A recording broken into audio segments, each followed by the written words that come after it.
The lawyer's office smells of beeswax and old paper. Leather-bound volumes line the walls from floor to ceiling, their spines faded to the colour of dried leaves. A single lamp burns on the desk, and its light makes a small warm island in the grey of a winter afternoon. Outside, Fifth Avenue moves with the muffled sound of carriage wheels on packed snow, but inside this room the only sound is the careful rustling of folded pages. You're sitting very still. Your gloves are in your lap, and you have been pressing them between your palms without noticing, the way you press flowers in a heavy book when you want to keep them. Around you, your siblings sit with the particular stillness of people who are trying not to let their faces say anything. Your brother has his hat balanced on one knee. Your sister's eyes are fixed on the window. The lawyer's name is something you've known for years. He has handled your father's affairs since before you were born. But today his name feels very far away, like a word you have heard so often it has lost its meaning. He clears his throat. He smooths the pages with one careful hand, and then he begins to read. You have been in this room before in your imagination. You have been here 100 times in the quiet of your bedroom at night, listening to the house settle around you. You knew what the will would say. You had always known. You were your father's daughter, and that had always meant something. It had meant everything. But now the lawyer is reading, and the words are not the words you expected, and the room is very warm, and your gloves are crumpled in your hands, and the small lamp on the desk makes shadows move across the walls like something breathing. In the last decades of the 19th century, there existed in America a particular kind of young woman. She was the daughter of a fortune. She had grown up inside wealth the way a fish grows up inside water, not noticing it, not measuring it, simply breathing it in. She had never bought her own bread or hired her own carriage, or chosen the coal that kept her rooms warm in January. The world arranged itself around her, and always had, because the money arranged it, because the money was vast, because it had always been vast and would always be vast, or so she believed. She lived in a house that was not quite a house. It was a mansion, or a cottage in Newport that required 30 servants to maintain, or a brownstone on Fifth Avenue so large that the rooms at the back had a different quality of silence than the rooms at the front. She wore dresses that her lady's maid helped her into each morning, because the buttons were in places her own hands could not reach. She ate meals that were prepared by a French chef and served by men in white gloves. She slept under linen that had been pressed with a hot iron every single morning, whether or not anyone had slept in it the night before. This was the Gilded Age. The phrase comes from a novel Mark Twain wrote in 1873, and he meant it as a kind of warning. A gilded thing is not a golden thing, he suggested, only a thing covered over with a very thin layer of gold, bright and deceiving. But for the daughters of the great industrial fortunes, the gilding felt real enough. It felt solid. It felt like permanence. The men who built these fortunes, the railroad men, the steel men, the men who had organized whole industries and squeezed whole rivers of commerce through channels of their own making, these men accumulated wealth on a scale that had no precedent in American history. By 1890, the richest 1% of Americans owned more than half the country's wealth. The fortunes of men like Cornelius Vanderbilt and Jay Gould and Andrew Carnegie dwarfed the treasuries of minor European kingdoms. And the daughters of these men grew up understanding in some wordless, bone-deep way that they were the heirs to something enormous. Or so they believed. That is the thing about this story. That is the soft and melancholy centre of it. These young women, these daughters raised in marble halls, dressed in Worth gowns, educated in French and pianoforte and the art of making social conversation in 3 languages, they believed something. They carried that belief through their girlhoods and into their young womanhoods, and they arranged their lives around it, and they made their choices accordingly. And then, one afternoon, in a lawyer's office or a drawing room or the library where the important documents were kept, they sat down and listened to the reading of a will, and what they heard was not what they had expected to hear. This is a story about that moment, not just the moment itself, the shock of it, the strangeness of the words, but everything that led to it, and everything that came after. It is a story about the world these women lived inside, the world they thought they understood, and the way that world turned out to be more complicated than they had known. It is a story to carry you gently through the night, told slowly and with great care, because the women in it deserve to be remembered slowly and with care. Let the evening settle around you. Let your breathing slow. The lamp is burning low and the snow is falling on Fifth Avenue, and somewhere in a lawyer's office a woman in white gloves is pressing her hands together and listening to the reading of a will. If you enjoy listening to sleep stories like this, subscribe. I post stories like this weekly. Begin with the house. Begin there because that is where the story begins, not with the will or the lawyer or the cold afternoon in the office downtown, but much earlier, in the place where the young woman who would one day sit in that office first learned what it meant to be who she was. The house was large. That is the first and most insistent thing about it. In the way that a mountain is large, not merely big, but present in a way that reshapes everything around it. In New York, the great mansions of the Gilded Age rose along Fifth Avenue like a range of private peaks, each one attempting to outdo the last in height and ornamentation, in marble and imported stone, in the elaborateness of the ironwork that guarded the front steps.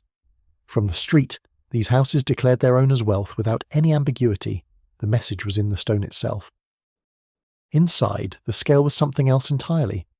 The entrance hall of a Vanderbilt or Astor mansion could hold a modest church. The ceilings rose to heights that made the human figure seem a small and tentative thing, and the light that fell from the great windows was the kind of light that seems to belong to the architecture rather than to the day outside. There were rooms for receiving guests, and rooms for dining, and rooms for sitting, and rooms whose purpose was difficult to articulate, rooms that existed simply as evidence of the fact that more rooms could be afforded. The Vanderbilt mansion that Cornelius Vanderbilt II maintained on Fifth Avenue and 57th Street had 30 rooms on the main floors alone, and the staff required to keep it running. The butlers and footmen, the cooks and kitchen maids, the laundresses and chambermaids, the coachmen and their grooms, numbered well over 30 people at any given time. This was not unusual. This was simply the scale at which these households operated. A house of 40 or 50 servants was unremarkable. A house of 80 was distinguished. Into this world a daughter was born. She arrived with everything already arranged for her, which is another way of saying that she arrived into a story already in progress. There were nursemaids waiting. There were cradles made of polished wood. There was a room already prepared, its walls hung with paper in a pale colour, its windows overlooking whatever garden or courtyard the house possessed. From the very beginning, the world organised itself round her presence, and she grew up understanding this arrangement as simply the nature of things. Her earliest memories would have been of texture and scent more than anything else. The particular smoothness of starched linen, the smell of wax on the wooden floors of the hallways, the faint lavender kept in sachets in the linen closet, the weight of velvet curtains against her fingers when she stood at a window watching the street below. These sensory impressions were the background of her entire childhood, as constant and unremarkable as weather, and they left their mark in ways she would only understand much later. A governess came when she was young, usually English or French, brought over because the accent was considered an accomplishment in itself. The governess lived in the house and ate at a table separate from the families, and wore dark dresses and had opinions about literature and music and the proper carriage of the spine. She taught the children their letters and then their languages and then their deportment. She taught them how to enter a room. She taught them how to sit at a piano. She taught them that there is a right way and a wrong way to do almost everything that matters, and that the right way was something that required practice and attention and a willingness to be corrected. The lessons were many and varied and relentless in a quiet way. Pianoforte in the mornings when the fingers were freshest. French after luncheon, the vocabulary list copied out in careful handwriting into little notebooks with marbled covers. Deportment in the afternoon. Walking with a book balanced on the head. Sitting without allowing the back to touch the chair. Watercolour on Wednesdays. Needlework on Fridays. Singing lessons when a suitable teacher could be arranged. The curriculum was not designed to produce a woman who could think independently. It was designed to produce a woman who was pleasing, who could move through a ballroom without drawing the wrong kind of attention, who could converse on any acceptable topic with grace and apparent effortlessness, who knew always the difference between what was done and what was not. And what was the point of all this preparation? The point, understood by everyone in the household and never stated plainly to the girl herself, was marriage. Not just any marriage, but the right marriage. The kind of marriage that would confirm the family's place in society and perhaps improve it.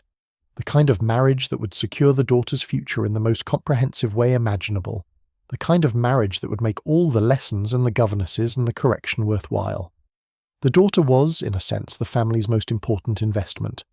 Her education was the preparation for the moment when that investment would pay its return. This was not cruelty. It is important to understand that clearly. The parents who arranged these careful childhoods did not see themselves as cruel. They saw themselves as responsible. They saw themselves as providing everything a daughter could need, including the one thing that seemed to them most essential: security. To marry well was to be safe.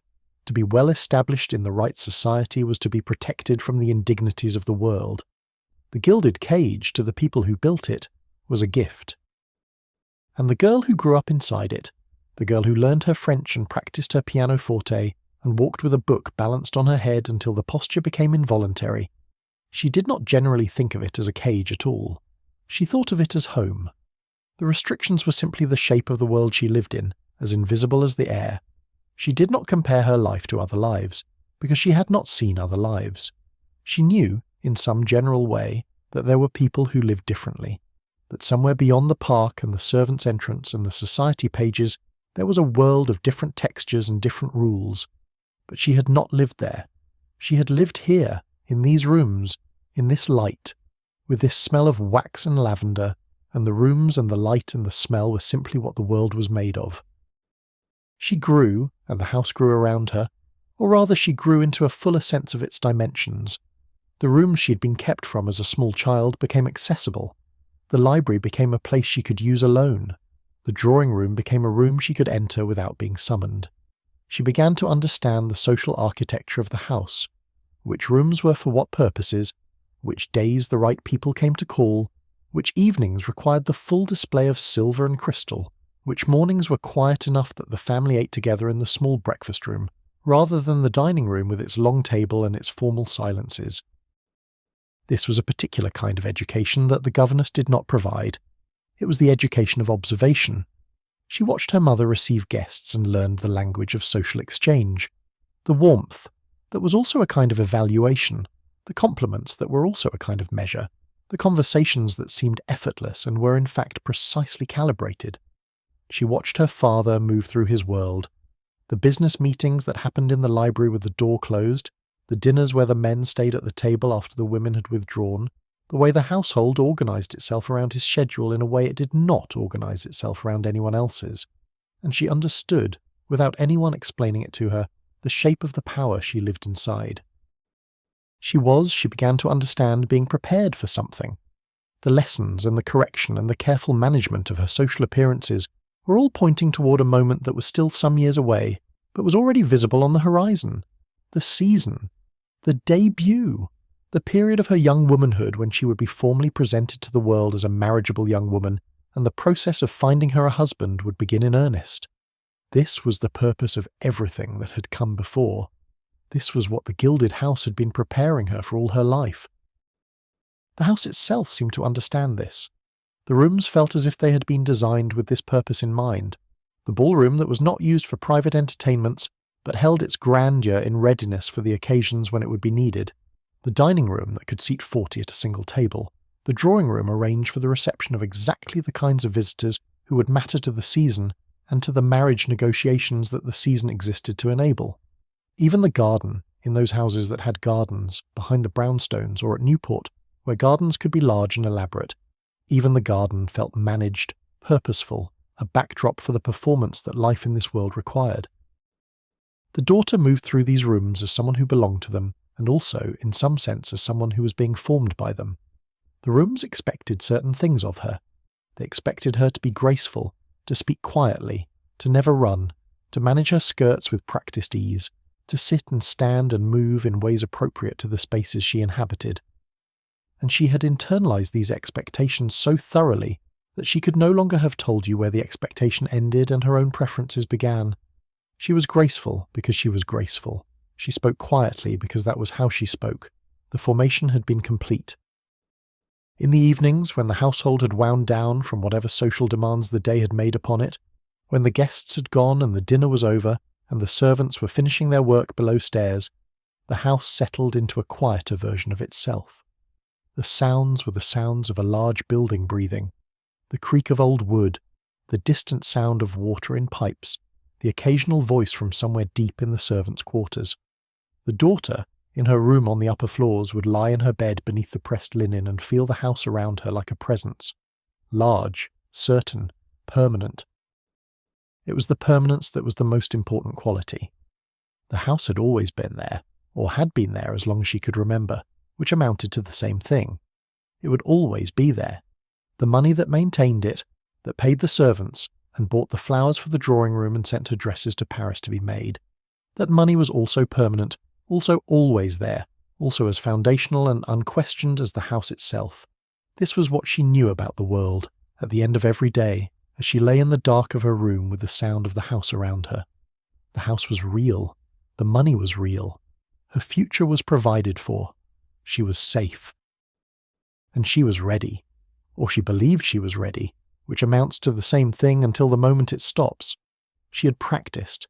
She had learned. She had absorbed every lesson the governess had to offer, and many that no governess could teach. Lessons about how the world worked and what it expected of her, and what her place within it would be. She was, by every measure available to her, prepared for her life. What she was not prepared for, what no one had thought to prepare her for, because it had not occurred to anyone that preparation would be needed, was the afternoon many years later when she would sit in a lawyer's office and discover that the world she had been so carefully prepared for was not quite the world that existed. But we're getting ahead of ourselves. Let the house settle around you now.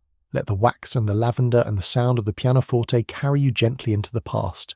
There is time. The story will unfold slowly, as all the best stories do, and you can rest inside it. The meals in the great house had a rhythm of their own, a rhythm that was also a kind of education. The family did not simply eat together. They sat at a table that was set with precision, that demonstrated through its arrangement the values of the household, the fine china, the polished silver, the linens pressed that morning, the flowers arranged by the housekeeper according to the standards the mistress had established. The daughter who grew up at such a table was absorbing, meal by meal, a grammar of presentation and propriety that she would carry for the rest of her life. The servants who brought the food and cleared the plates were not invisible to the daughter, not quite, but they occupied a particular space in the household's social architecture that was different from the space occupied by the family. They were known by name. Their long service was valued, their individual personalities were understood and accommodated, but the relationship was not one of equality, and it was not one of unregulated warmth. There was a protocol, understood by both sides, that governed what could be said and in what tone and on what occasions. In winter, the house had a particular quality of enclosure that the summer at Newport did not have.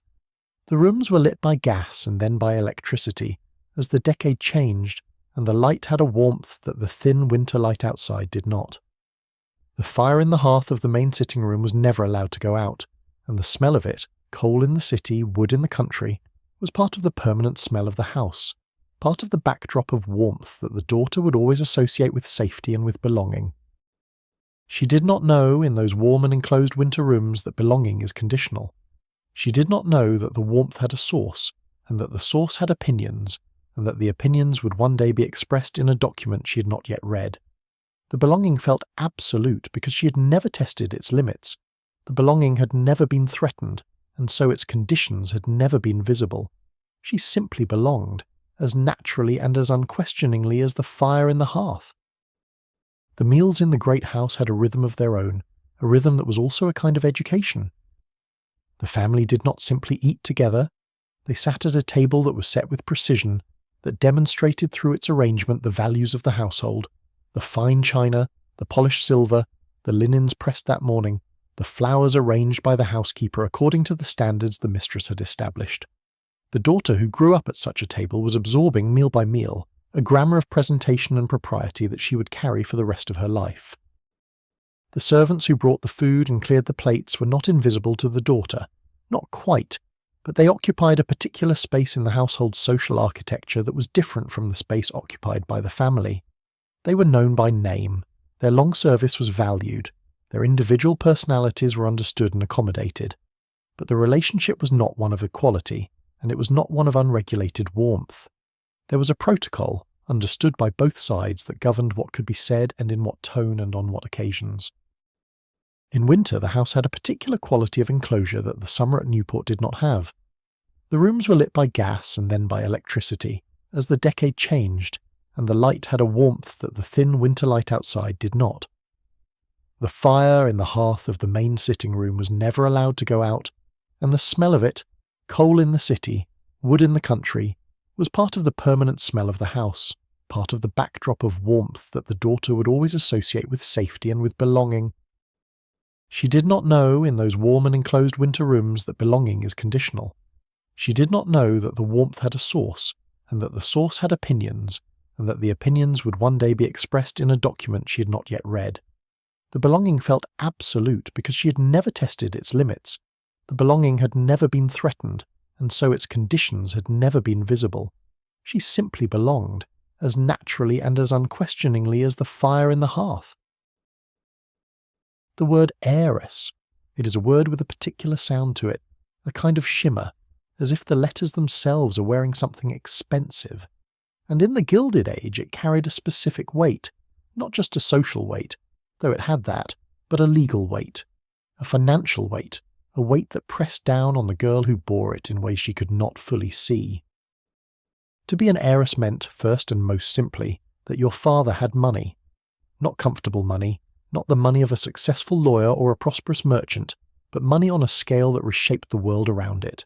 Railroad money, steel money, banking money. The kind of money that did not sit still but reproduced itself, divided and multiplied like something alive, pouring through investments and partnerships and business arrangements that the daughter herself would never fully understand, because understanding such things was not part of her education. Her father understood these things. Her father's lawyers understood them.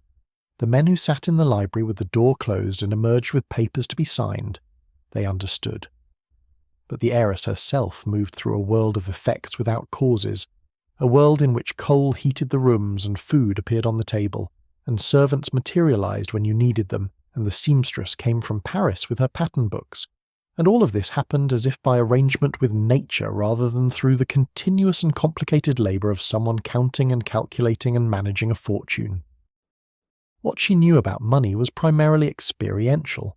She knew what it felt like to never be denied. She knew the weight of a silk gown and the smell of fresh flowers in every room, and the particular silence of a house where the carpets are thick enough to absorb footsteps. She knew the sensation of being attended to, the lady's maid who appeared each morning to help with the buttons, the footman who opened the carriage door, the cook who remembered that she preferred her eggs soft and her coffee strong. All of this felt to her simply like the texture of daily life. She did not know the figures. This was not an accident. In many households, the deliberate decision had been made not to trouble the daughters with financial particulars. What purpose would it serve? A young woman's duty was to marry well and manage a household graciously, not to concern herself with railroad dividends or the fluctuations of steel prices. Numbers of that kind were for men. What the daughter needed was the confidence that came from knowing, in some deep and wordless place, that there was enough, more than enough, always enough. And so she grew up in the knowledge that she was a wealthy woman's daughter, which meant she was herself wealthy in some extended and anticipated sense, which meant that her future was already cushioned against any shocks the world might offer. The fortune was hers in the way that the house was hers, not technically, not legally, not in her own name, but present, available, assumed. She did not count it because counting was not necessary. It was simply there, as solid and unquestioned as the marble of the hallway floor. What the heiress did understand about her position was its social dimension. This she understood extremely well, because the social dimension was what her whole education had been designed to help her navigate. She understood that her family's money gave her a particular kind of power in the drawing rooms of New York, the power of being sought after, the power of being the girl that other families' sons were encouraged to admire. She understood that her presence at a social event changed the character of the event, that her attendance was a kind of endorsement, that her name in the society columns meant something. She understood too that this power had conditions attached to it. The power of the heiress was not individual power. It was power that derived from and depended upon her family. her family's name, her family's connections, her family's approval of how she conducted herself. She was powerful precisely insofar as she was an obedient and appropriate daughter. The moment she ceased to be those things, the power would recede. This was understood without being stated, the way many of the most important things in that world were understood without being stated. The social season was the arena in which all of this played out. It ran from November to Lent, roughly, with Newport in the summer for the very grandest families, and it consisted of a nearly continuous rotation of balls and dinners and theatre engagements and afternoon calls that required a wardrobe of staggering variety and a social stamina that was itself a kind of training. The season had a purpose, and the purpose was understood by everyone: to find the daughter a husband. But the purpose was dressed in the language of pleasure, of social enjoyment, of the natural and delightful consequence of moving through the best circles of society. In practice, the season was a form of display. The daughter was displayed. Her gowns were displayed. Her conversational abilities, her musical accomplishments, her ability to dance without looking at her feet, her ability to move through a crowded room with the appearance of ease, all of this was on display, being evaluated, being measured against the other young women, who were also on display, who were also being evaluated, who were also navigating the elaborate and exhausting choreography of appearing to be entirely natural, while doing nothing that was natural at all. The mothers organised this display. The mothers were the strategists of the Gilded Age social season, the generals who planned the campaigns. They tracked the eligible men with the attention of people who had something very important at stake, which they did. They knew the bloodlines and the bank accounts and the social connections and the family reputations of every man in the relevant social circles. They knew which ones were genuinely wealthy, and which ones only appeared so. They knew which titles were ancient and which were recent and which had been purchased outright. They arranged introductions with the discretion and determination of chess players advancing their most important pieces. The daughters, in theory, had choices. In practice, the choices available to them were rather narrow.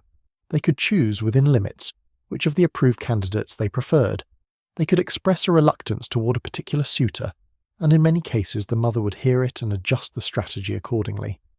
What they could not do, what it was simply not possible for a daughter to do in this world, was to refuse the entire project.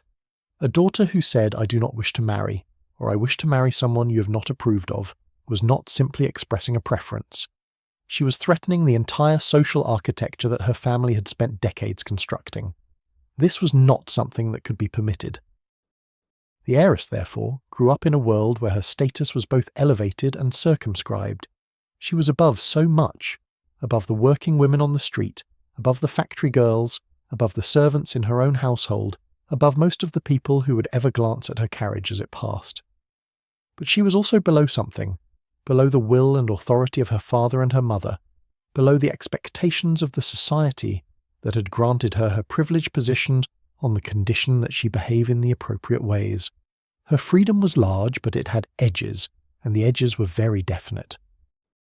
And the money that was the whole point of everything, the money that paid for the gowns and the carriage and the pianoforte lessons and the French governess and the invitation to the right house for the right ball, that money was not hers.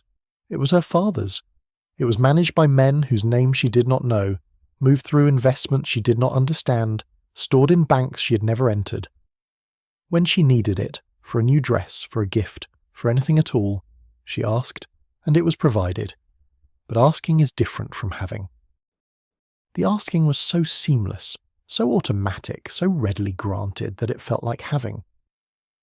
The heiress lived inside a seamless experience of sufficiency, and the seam, the place where the seamlessness was maintained by someone else's decisions, someone else's authority, someone else's signature on a document, was invisible to her, or nearly invisible. There were moments, perhaps, when she sensed it, when she reached for something and found a gentle resistance, when a particular request was not quite as readily granted as usual, when a conversation in the library went on longer than expected and left a particular silence in its wake. But these were small things, and the largeness of the life around her absorbed them easily. She was an heiress. She grew up knowing it, living it, breathing it in the way she breathed in the lavender and the beeswax and the smell of fresh flowers in every room. The money was simply there. It always had been, it always would be, until the afternoon it wasn't. There is another dimension to the heiress's position that is worth considering slowly in the quiet of the night. The word heiress contains within it the word heir, the person who will receive, who will come after, who will step into the place left by the person who came before. An heir is always defined in relation to what came before. An heir is always a continuation of something. The daughters of the Gilded Age were heirs to more than money. They were heirs to a social position, to a name, to a web of relationships and obligations and expectations that their fathers had spent decades constructing and that now, in some sense, required maintenance. The family's position in society required the daughter to perform her role correctly, because the family's position was not a fixed thing but a dynamic one, constantly being affirmed or undermined by the behaviour of its members. A daughter who disgraced herself disgraced the family. A daughter who married brilliantly added to the family's lustre. This meant that the heiress was, from the very beginning, someone whose value was understood in terms of what she could contribute to the family's ongoing project.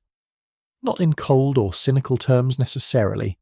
The love was real, the care was genuine, but the care was entangled with the calculation in ways that were not always easy to separate. The mother who arranged her daughter's social calendar was also the mother who loved her daughter. The father who controlled the money was also the father who read bedtime stories. The love and the authority and the management of the family's social position were all braided together, indistinguishable from each other in the daily life of the household. The heiress grew up inside this braid. She felt its texture as warmth, mostly, as the texture of a life very full of people who were paying attention to her, who were thinking about her future, who were making arrangements on her behalf. It felt like being cared for. It felt like being at the centre of something.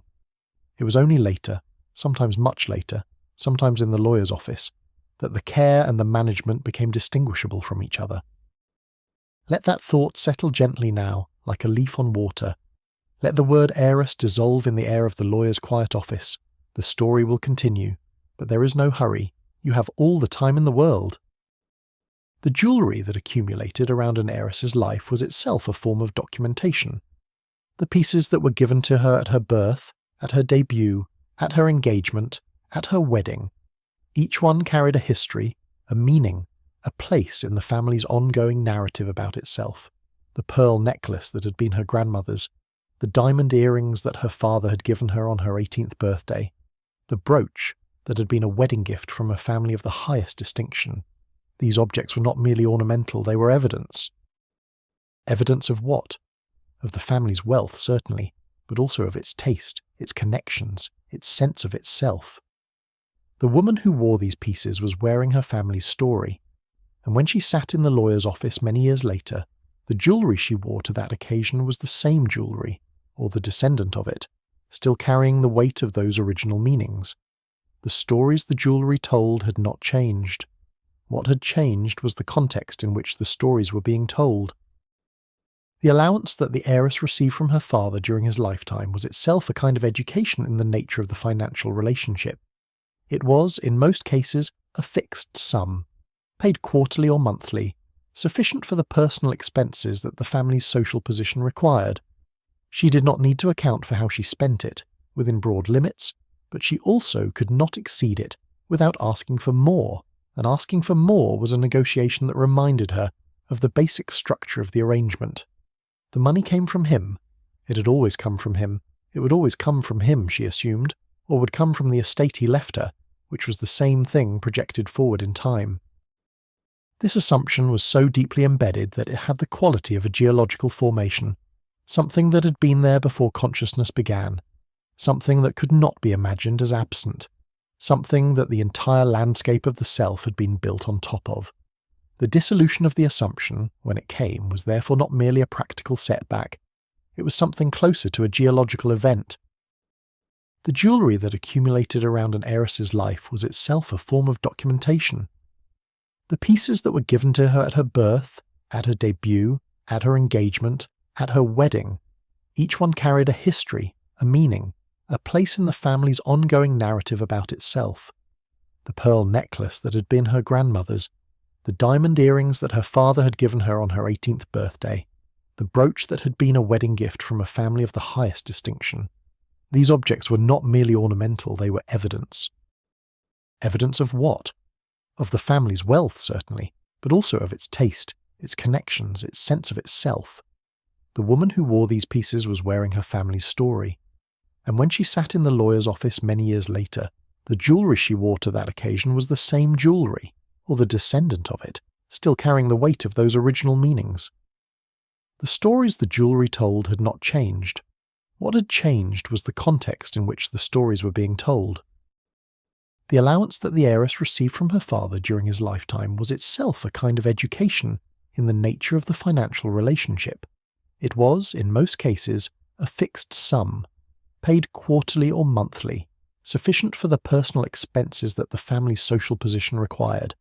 She did not need to account for how she spent it, within broad limits, but she also could not exceed it without asking for more, and asking for more was a negotiation that reminded her of the basic structure of the arrangement. The money came from him. It had always come from him. It would always come from him, she assumed, or would come from the estate he left her, which was the same thing projected forward in time. This assumption was so deeply embedded that it had the quality of a geological formation, something that had been there before consciousness began, something that could not be imagined as absent, something that the entire landscape of the self had been built on top of. The dissolution of the assumption when it came was therefore not merely a practical setback, it was something closer to a geological event. The portrait painter who came to capture the daughter's likeness for the family gallery was himself a kind of instrument of the expectation. He painted not just what he saw, but what the family needed to see. A young woman of dignity and composure, positioned in a room that showed the appropriate elements of the family's wealth without ostentatious display, dressed in clothes that conveyed status without excess, her expression containing the right mixture of intelligence and acquiescence. The portrait, when it was finished and hung in the gallery alongside the portraits of previous generations, extended the family narrative backward and forward simultaneously. She was placed within a lineage. She was herself now an element of the visual argument the house made about the family's permanence and worth. The argument was convincing. It was meant to be convincing. The house and the portraits and the silver and the library full of leather-bound volumes and the garden maintained by 3 gardeners, all of it was designed to project a version of the family that was settled, established, beyond question, and for those who moved through it as residents, rather than as guests being impressed, the argument was perhaps the most convincing of all. You cannot grow up inside an argument without absorbing it, without coming to feel that the argument is simply the truth, that the settled and established quality of the life around you reflects the settled and established quality of the world itself. The young woman who would one day sit in the lawyer's office had sat many times in the garden of the great house, with the smell of the box hedges and the roses in late summer, with the sound of the fountain and the distant sound of the street beyond the garden wall. She had felt in those moments the particular peace of someone who belongs completely to where they are. The peace was real. The belonging was real. What was not quite real, what turned out to be more conditional than the peace suggested, was the permanence that the peace implied. There is a particular kind of morning in November in New York that belongs to no other city and no other month. The light comes in sideways through the long windows, thin and bright, and carrying a suggestion of cold even when the rooms are warm. The silver on the breakfast table catches it and holds it, and the white cloth seems to glow. And somewhere in the house, in an upstairs room where the curtains are still partly drawn, a young woman is looking at herself in the long mirror while her lady's maid does her hair, and she knows that today the season begins. The social season of the Gilded Age was a thing of elaborate choreography. It had its own calendar, its own geography, its own grammar of events and obligations and appropriate responses. Knowing the season, knowing how to move through it, when to appear and when to withdraw, what to say and what to leave unsaid. This was itself a form of mastery, as demanding in its way as any professional skill, though it was never called that, never acknowledged as work, because the appearance of effortlessness was the whole point. It began with the opening of the opera. The Metropolitan Opera House on Broadway had opened in 1883, replacing the older Academy of Music as the social anchor of the season, and the opening night in October or November was the first great gathering of the fashionable world after the summer's dispersal.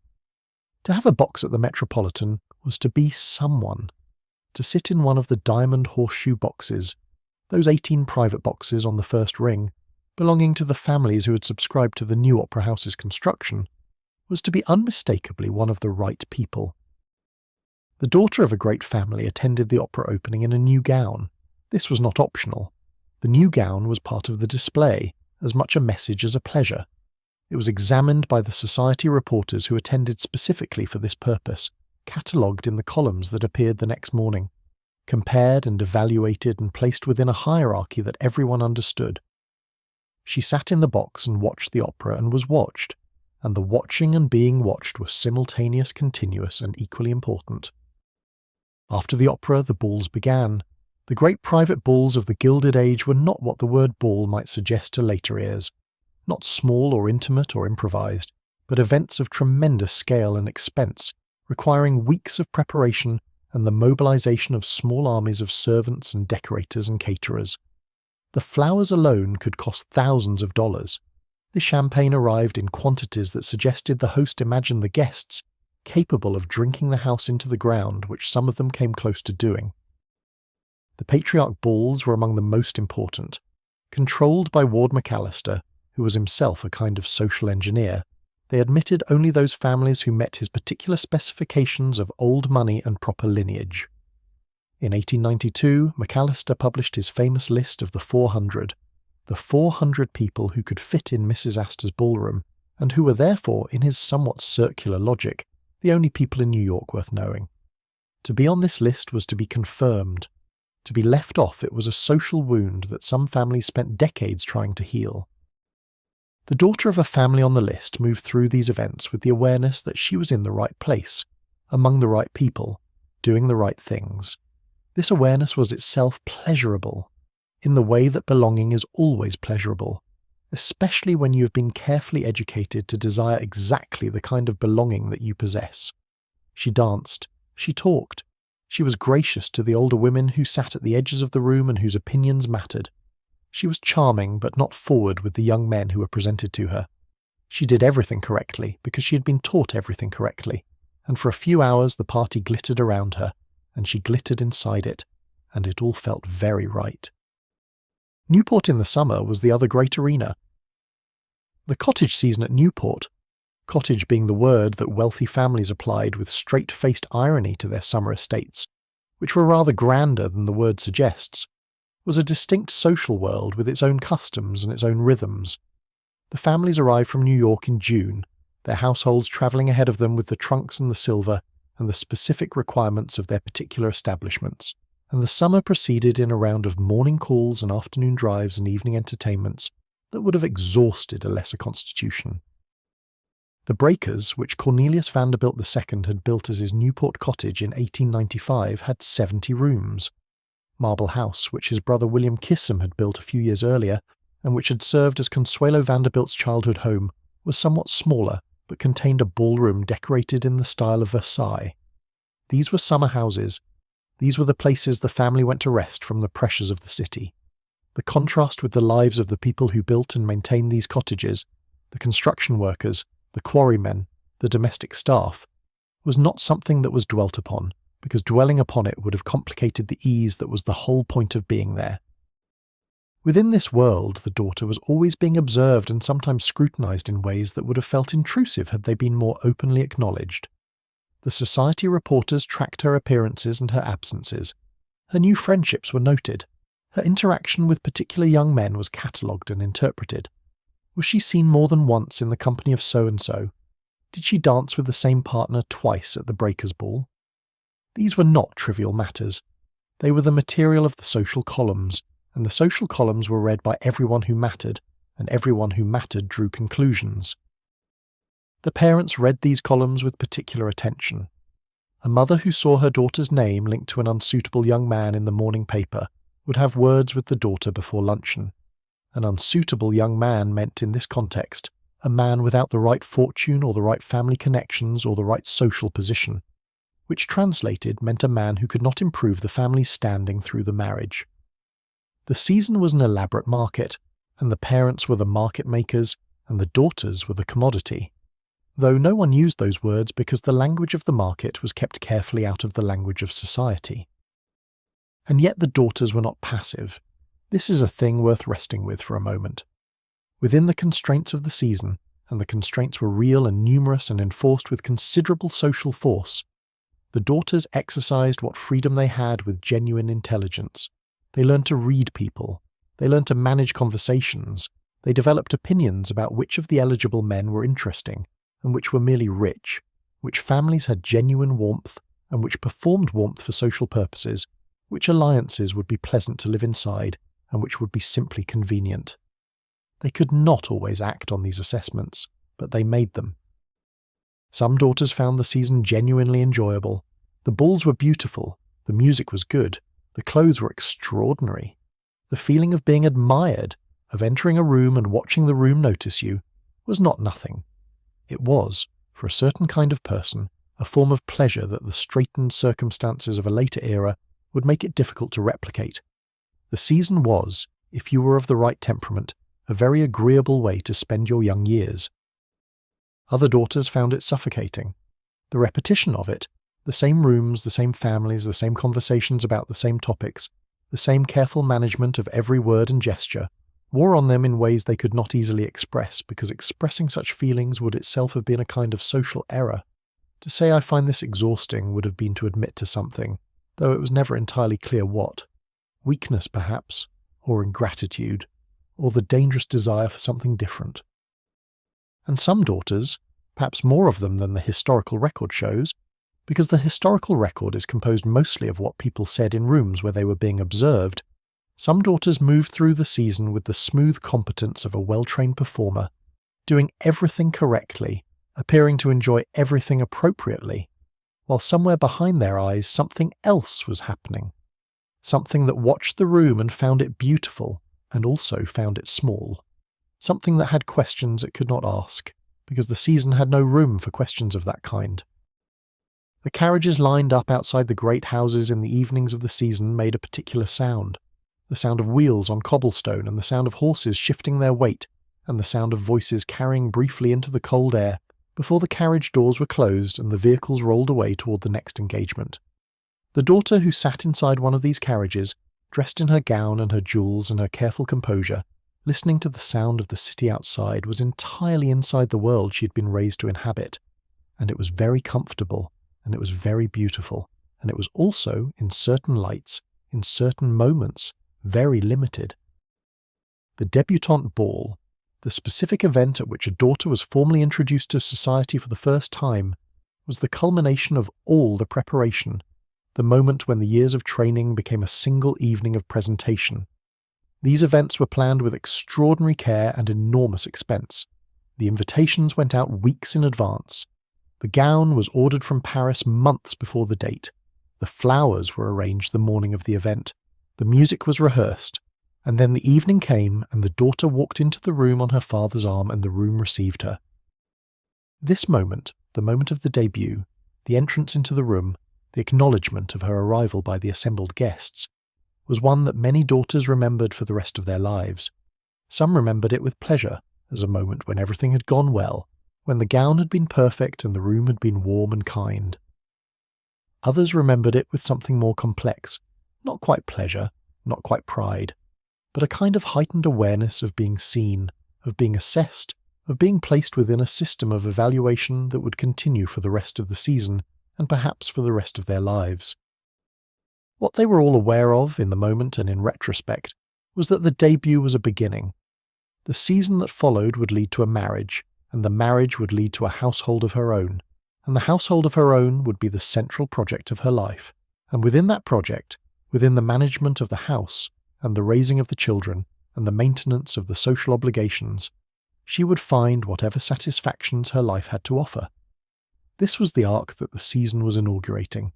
This was what the flowers and the music and the gown from Paris were all in aid of. The season ended, as all seasons do. Lent brought the balls to a halt. The summer in Newport wound down in September. The families retreated to New York for the fall, and then the whole elaborate calendar turned again, and the opera opened, and the season began once more. And somewhere in this turning, somewhere in this careful and glittering repetition, A young woman was growing up. She was learning things that she could not have articulated then, but that she would understand much later. And one of the things she was learning, quietly, without knowing she was learning it, was how to wait. The conversation at the ball was itself an art form with specific rules and specific goals. A young woman who danced well and said nothing interesting was valued less than one who danced well and could sustain 15 minutes of animated conversation on any appropriate topic. The appropriate topics were numerous but not unlimited. They did not include money or politics in any controversial form, or the private affairs of specific persons, or anything that might make the conversational partner feel uncomfortable or assessed. They did include art and music and theatre and the harmless current events of the social world, and within these confines there was considerable room for intelligence and wit. The intelligence and wit, however, were subject to calibration. Too much wit was alarming. Too little was dull. The woman who made her dancing partner feel comfortable and mildly entertained, who drew him out rather than showing off her own ideas, who left him feeling that the conversation had been pleasanter than conversations usually were, without being able to say exactly why. She was the successful practitioner of the conversational art. She had done her job, which was to make someone else's social experience pleasant, without drawing so much attention to the skill involved that it became performance rather than service. This calibration was itself a form of self-erasure. Not total erasure. The woman still existed, still had opinions, still had a personality that shaped how she moved through the conversation, but the opinions and personality were deployed in service of the other person's comfort rather than in service of her own expression. She had learned to be present without being too much present, to be intelligent without making that intelligence a fact that required attention. What this trained her for was not nothing. The ability to manage a social situation with skill and without drawing attention to the management is a real capability, and it is available for deployment in context well beyond the ballroom. The woman who could read the room at a ball could read rooms in general. The woman who understood how to make people feel comfortable without their noticing was in possession of a social intelligence that translated into many kinds of effectiveness. But the specific context of the training, the fact that it was directed entirely toward the management of a marriage market in which she was the commodity, gave the capability a character that was not entirely comfortable to inhabit. The conversation at the ball was itself an art form with specific rules and specific goals. A young woman who danced well and said nothing interesting was valued less than one who danced well and could sustain 15 minutes of animated conversation on any appropriate topic. The appropriate topics were numerous but not unlimited.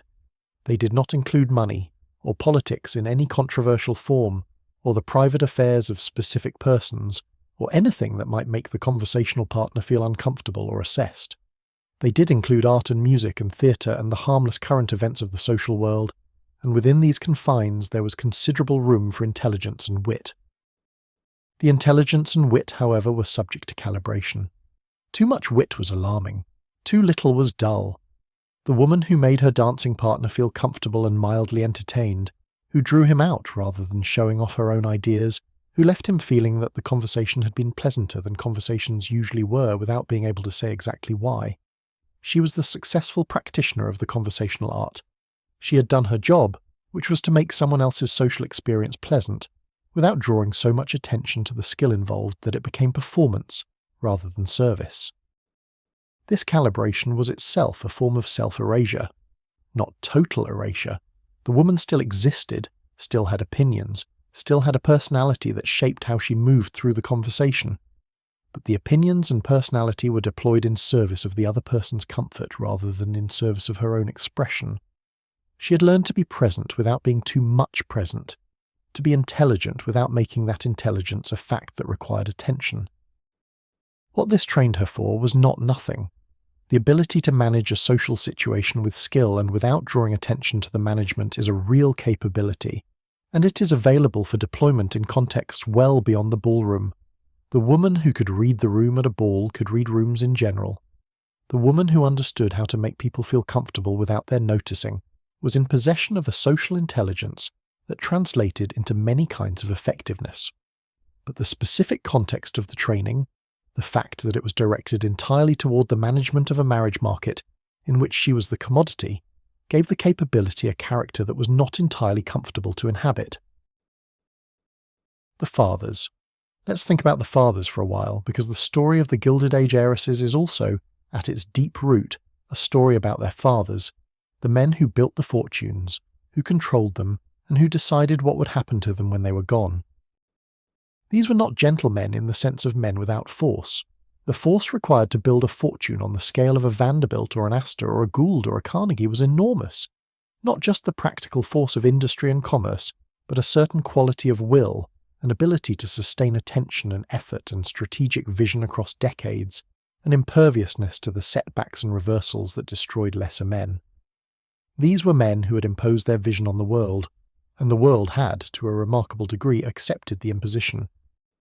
Cornelius Vanderbilt, the Commodore, who began with a single ferry boat on Staten Island and ended with a railroad empire and a fortune that in today's terms would exceed $100 billion, was by all accounts a man of extraordinary power, not the power of charm or social ease, but something harder and more absolute, the power of a man who knew what he wanted and had never seriously considered the possibility of not getting it.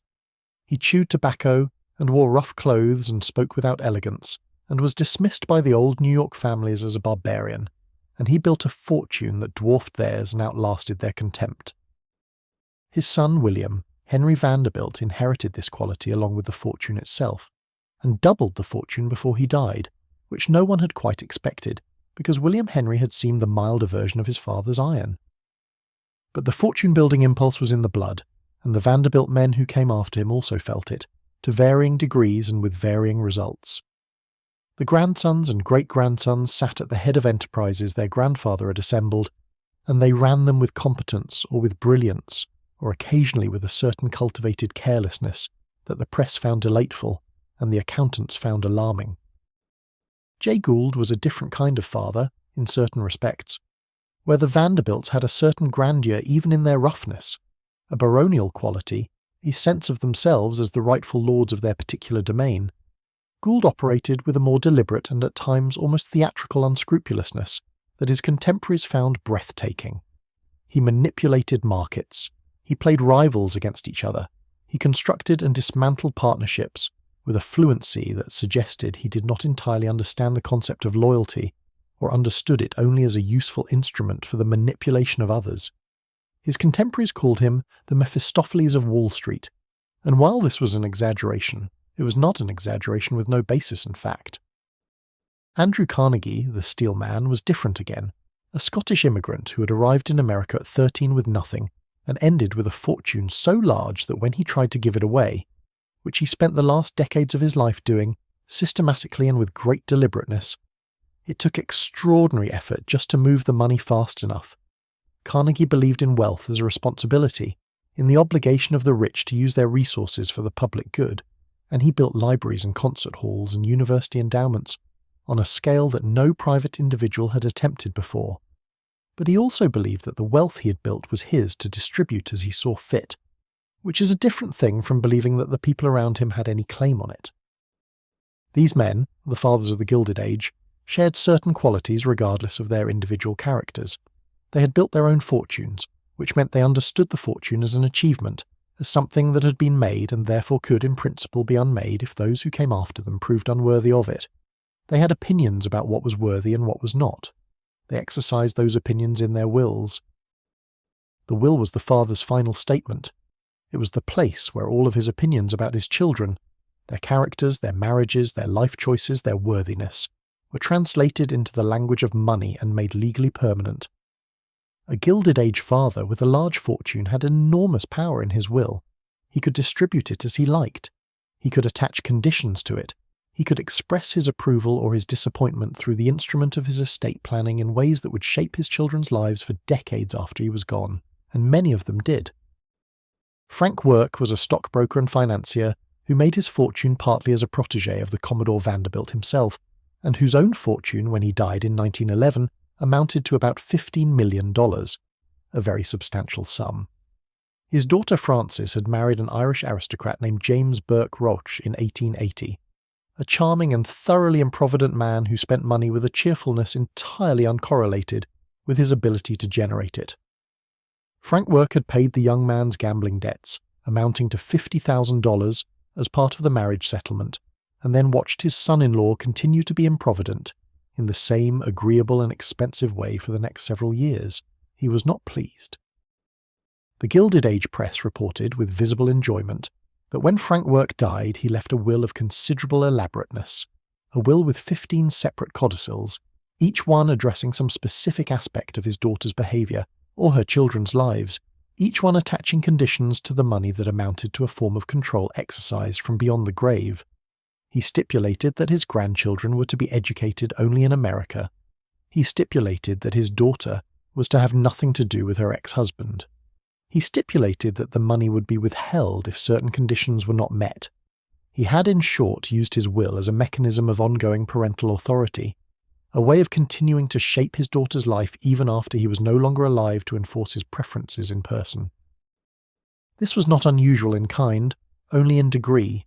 The use of conditional bequests, money that came with strings attached, money that you received only if you did or did not do certain things, was a common instrument of Gilded Age estate planning. Fathers left money to daughters only if they married with the approval of designated trustees. They left money to sons only if those sons maintained the family business. They left money to grandchildren only if those grandchildren were educated in particular ways or maintained particular religious observances.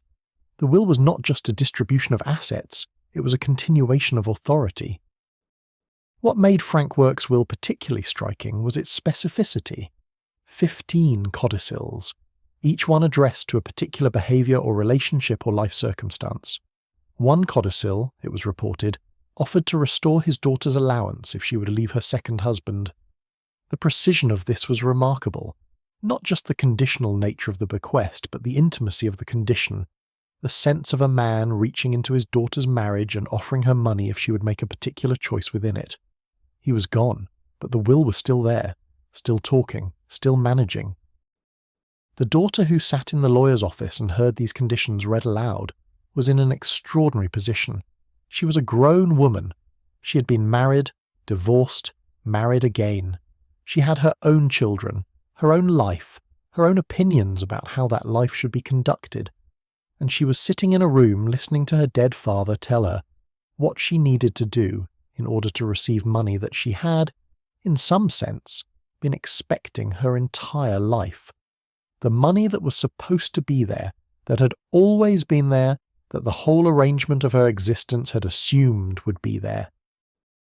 The shock of such a moment, not necessarily the loss of money, though that was real, but the revelation of conditions, the discovery that what had seemed like an unconditional love had in fact been conditional, had always been conditional, had been conditional in ways that were now written down and legalized and administered by strangers.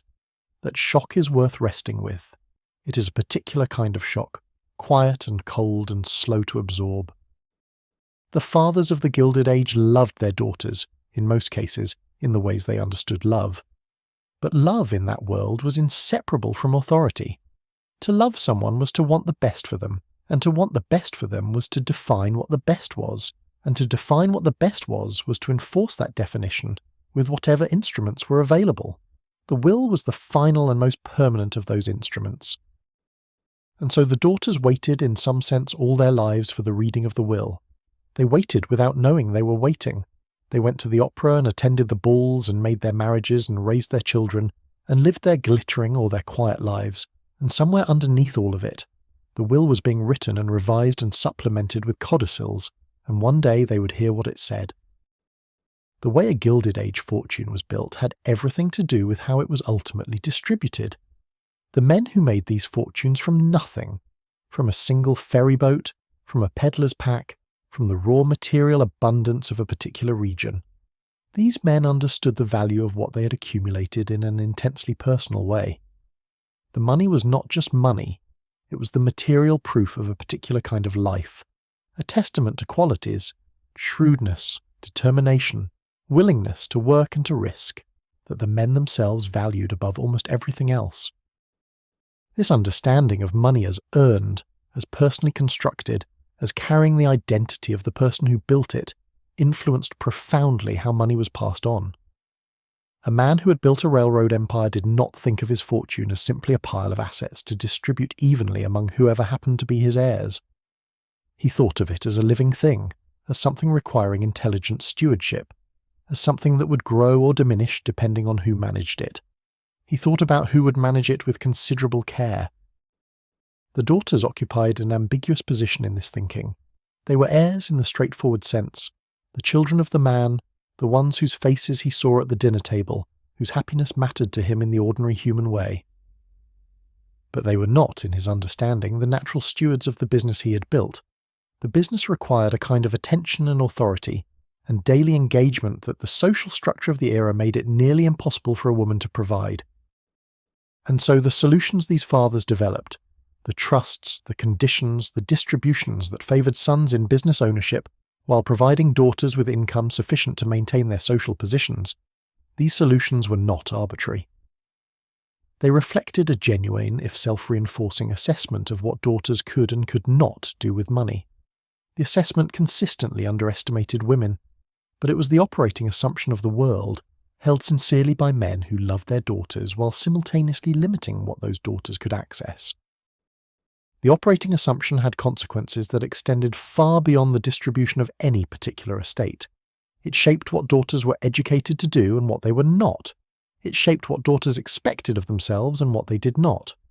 It shaped the entire relationship between the women of the Gilded Age and the economic world, a relationship in which they were always receivers rather than makers, always beneficiaries rather than agents, always protected from financial complexity by structures that were designed to help them and that also, by design, kept them at a distance from real financial power. Jay Gould's death in 1892 from tuberculosis at the age of 56 produced an estate divided among his 6 children with a deliberateness that reflected his assessment of each one's character and capacity. His son George received the largest share and the management of the business interests. His daughters received income-producing assets. The arrangements were, by the standards of his era, considered generous. Whether they were adequate to the expectations of women who had grown up inside the Gould, fortune was a question the era was not quite equipped to ask. The men who built the great Gilded Age fortunes had in many cases a genuine tenderness toward their daughters alongside their authority over them. The accounts of private family life suggest fathers who read to their children, attended their musical recitals, were present at significant moments in ways their demanding business schedules might have made difficult. The love was real. The control was also real. These two things coexisted, as they often do in families, without either cancelling the other. The Commodore's will, when it was read in 1877, had itself been a source of controversy that set a pattern for the era. He left the bulk of his fortune, more than $90 million, to his son William Henry and relatively small amounts to his other children and his wife. The daughters received modest annuities. Several of the Commodore's children challenged the will, arguing that it was the product of undue influence and that their father had not been competent when he signed it. The legal battle was conducted in public and with considerable bitterness, and it established in the minds of the New York public both the scale of the Vanderbilt fortune and the principle that even within the wealthiest families, the distribution of that fortune could be a source of profound family conflict. The Commodore won, in the sense that the will was upheld, but the litigation cost money, cost goodwill, and cost the family a particular kind of privacy that they never quite recovered. The daughters who had challenged their father's will were viewed, in the social world they continued to inhabit, as having done something undignified, as having made their family's financial arrangements a matter of public record and public argument. The message was absorbed. Challenging the will was not done, even when the will was unfair because the challenge itself was a form of disgrace. This message, absorbed by the next generation and the generation after that, shaped the context in which later daughters approached the reading of their own father's wills. They approached it expecting to accept what they were told, because challenging was not what one did.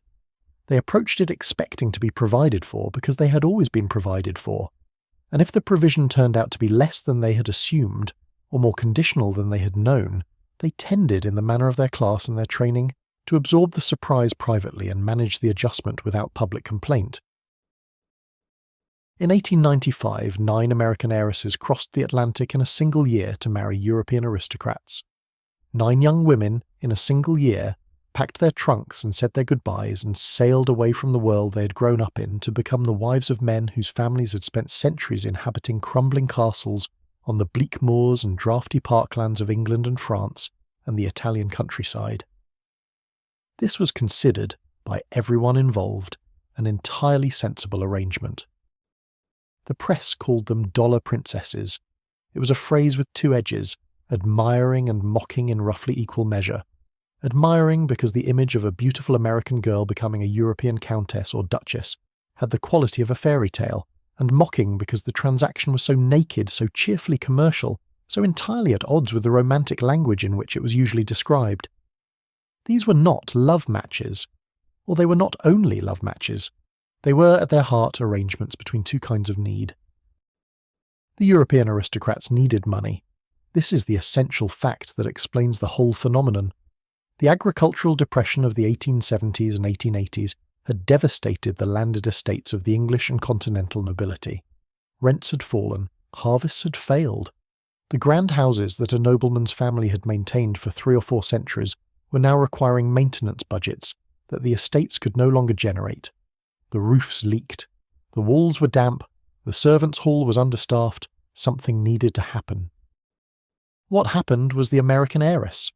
An American girl with a fortune of $1 million or $2 million, which was, in the exchange rates and economic conditions of the 1890s, an almost incomprehensible sum in terms of what it could do for a struggling estate, could restore a ducal house to its former glory, fix the roofs, rehire the servants, restock the cellars, refurbish the staterooms in a style appropriate to the title. In exchange, she became a countess or a duchess or a marchioness. Her children would have titles, and her family in America would have the social legitimacy that all their railroads and steel mills had not quite managed to buy. The Vanderbilt case was the most famous. Consuelo Vanderbilt was the daughter of William Kissam Vanderbilt and Alva Erskine Smith Vanderbilt, and she was by any measure a remarkable young woman, beautiful, educated, multilingual, with a dowry that her father had agreed, as part of the settlement negotiations, to endow at $2.5 million in stock, plus an annual guaranteed income of $100,000 to each half of the married couple. She was also, she later recalled, in love with someone else entirely. The man she loved was Winthrop Rutherford, an American and therefore unsuitable in the only way that mattered to her mother Alva, which was that he could not offer a title. Alva had wanted a duke for her daughter, and specifically the Duke of Marlborough, whose ancestral home of Blenheim Palace in Oxfordshire was one of the great houses of England, and also one that was very much in need of the kind of restoration that $2.5 million could accomplish. The match was arranged. Consuelo's protests were met with Alva's announcement that if the marriage did not proceed, Alva's heart condition, which she had perhaps managed to discover at a convenient moment, would kill her. The wedding took place on November 6, 1895 at St. Thomas Church in New York City. 2,000 guests attended. The bride's dress weighed more than 20 pounds. Her veil stretched for 18 feet behind her. The newspapers called it the wedding of the century. Consuelo Vanderbilt, in her memoir written many years later, recalled that she wept throughout the ceremony. Not from happiness, she wrote, but from a grief so complete and so helpless that it could only express itself as tears. She was 18 years old. She was marrying a man she did not love in order to fulfill her mother's social ambitions, and the man was receiving $2.5 million in exchange for a title.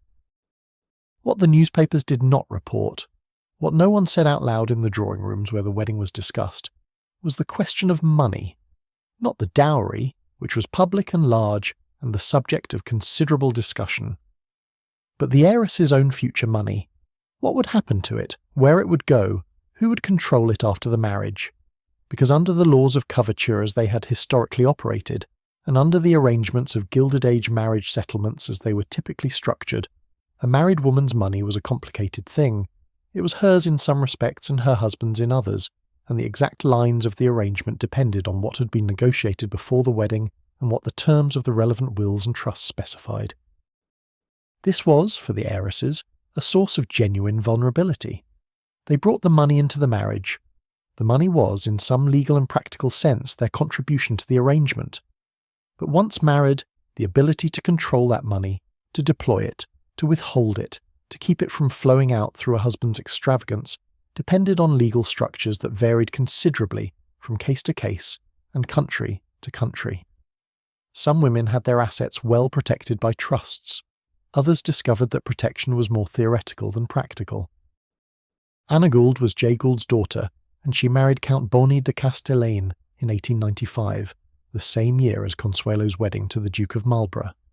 The Count was charming, handsome, and possessed of an appetite for luxury that approached the clinical. In 12 years of marriage, he managed to spend what was estimated at $15 million of Anna's fortune. He built palaces, he gave parties, he maintained a way of life so extravagant that even the extravagant society of the Gilded Age found it remarkable. He also kept mistresses as a matter of acknowledged practice and expressed no particular guilt about any of it. When Anna finally sought a divorce in 1906, the Count was outraged, not by the divorce itself perhaps, but by the sudden prospect of its financial implications. Anna had in fact retained considerable assets in trust. Her father had been careful about this, and the Count's access to those assets was severed by the ending of the marriage. He fought the divorce in the French courts and lost. Anna was free, though the word free, by that point in her life, had acquired a peculiar quality, not the bright freedom of a young woman setting out, but the exhausted freedom of a woman who has spent a decade and a half and $15 million purchasing an exit.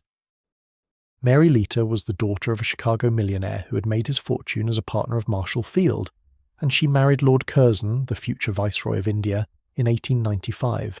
Mary was by most accounts genuinely in love with Curzon, and the match, while it had its financial dimensions, was also a genuine partnership. She became a serious diplomatic presence, accompanying her husband to India when he became Viceroy, and managing the extraordinary social obligations of the viceregal court with a competence that impressed even those who had expected to condescend to an American. But Mary's story contained a shadow that was easy to overlook in the brightness of her success. She brought a very large dowry to the marriage, and she brought, with the marriage, the social position, and the American connections and the personal capabilities that she had spent 20 years developing. What she received in exchange was status, tremendous status, unimpeachable status, the kind of status that could never be purchased directly no matter how large the checkbook. And what happened to the money itself, how it was held and managed and who controlled it, was a matter that the public record discusses less clearly. The heiresses who crossed the Atlantic were not, by and large, naive. They understood the commercial dimension of their marriages. They had grown up in a world where money and social position were so thoroughly intertwined that the distinction between a love match and an economic arrangement could feel philosophical rather than practical. What they may not have understood, what the smooth surface of the season and the glossy pages of the newspapers and the general optimism of youth may have prevented them from examining too closely, was the question of what would happen to the money that was supposed to be theirs, the money that their fathers had spent their lives accumulating, the money that sat behind everything like a great invisible reservoir. Because the dowry that went with the daughter to England or France was not, in most cases, the whole of the story. There was still the father's estate, still the will, still the arrangement of the fortune that the father would in due course make for his children and his grandchildren. The heiress who crossed the Atlantic and became a countess was still, in some part of herself, a daughter waiting for a father's will to be read. And what that will would say, how it would name her, what it would give her under what conditions, was something she did not entirely know. Rest now. The Count has gone back to France with his debts unpaid, and his palaces full of expensive furniture. Anna is sitting in a garden in Paris, and the light through the trees is very gentle. The daughters of the dollar princesses are sleeping in their nurseries, and somewhere in America, in a comfortable office in a city that knows how to keep its secrets, a lawyer is reviewing a document that several of these women have not yet seen. The dollar princess phenomenon reached its peak in the 1890s and produced some of the most consequential transatlantic marriages in history. By 1900, it was estimated that American heiresses had transferred more than $200 million to European aristocratic families through marriage settlements and dowries. The number continued to grow. By 1930, it is believed that more than 350 American women had married into noble European families, bringing with them a collective fortune that would represent billions in today's terms. The European aristocrats who came to America in search of wealthy wives were not, in the main, cynical men devoid of feeling. Some of them were genuinely attracted to the American women they courted, attracted by the directness, the confidence, the sense of humour and social ease that American girls displayed in ways that their more formally constrained English counterparts did not.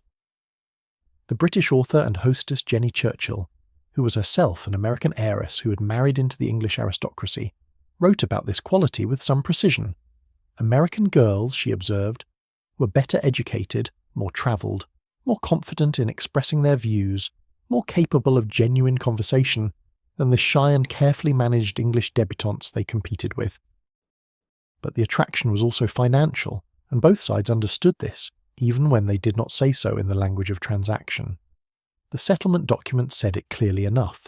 The cash figures, the stock transfers, the guaranteed annual incomes, these were the language of the arrangement stated precisely and without sentiment by the lawyers who drafted the agreements.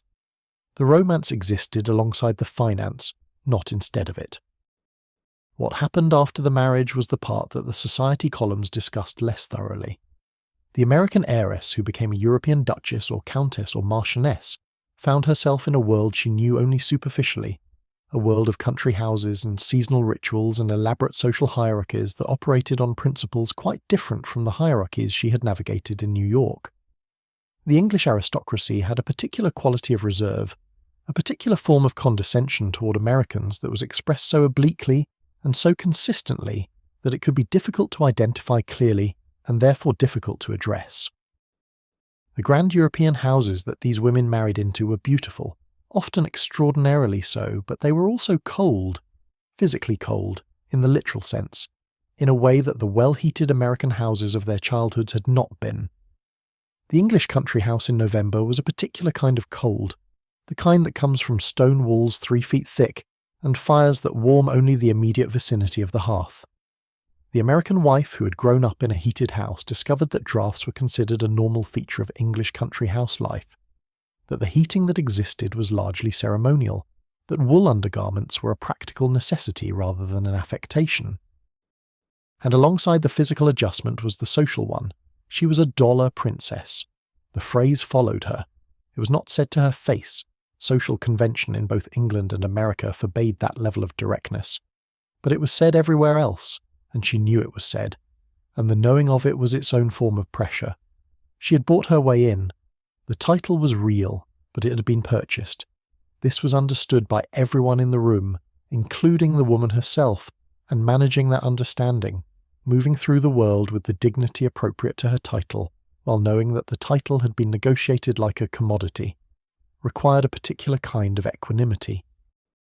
The English aristocrat who married an American heiress was acquiring, alongside the money, a wife who had been formed by a world with somewhat different values than his own. The American girl, as the period's observers noted repeatedly, was more direct, more confident in expressing her own opinions, more accustomed to being treated as a person of intelligence and significance in her own right. The English girls she would now be compared with had been raised in a system of greater formal deference, greater social caution, greater willingness to be silent in rooms where men were talking.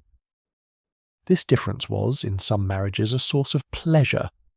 The Duke or the Earl who had married an American found that his wife was more interesting than the women he might have married at home, more likely to have a genuine opinion about something, more likely to engage with the dinner-table conversation as a participant rather than as a decorative presence.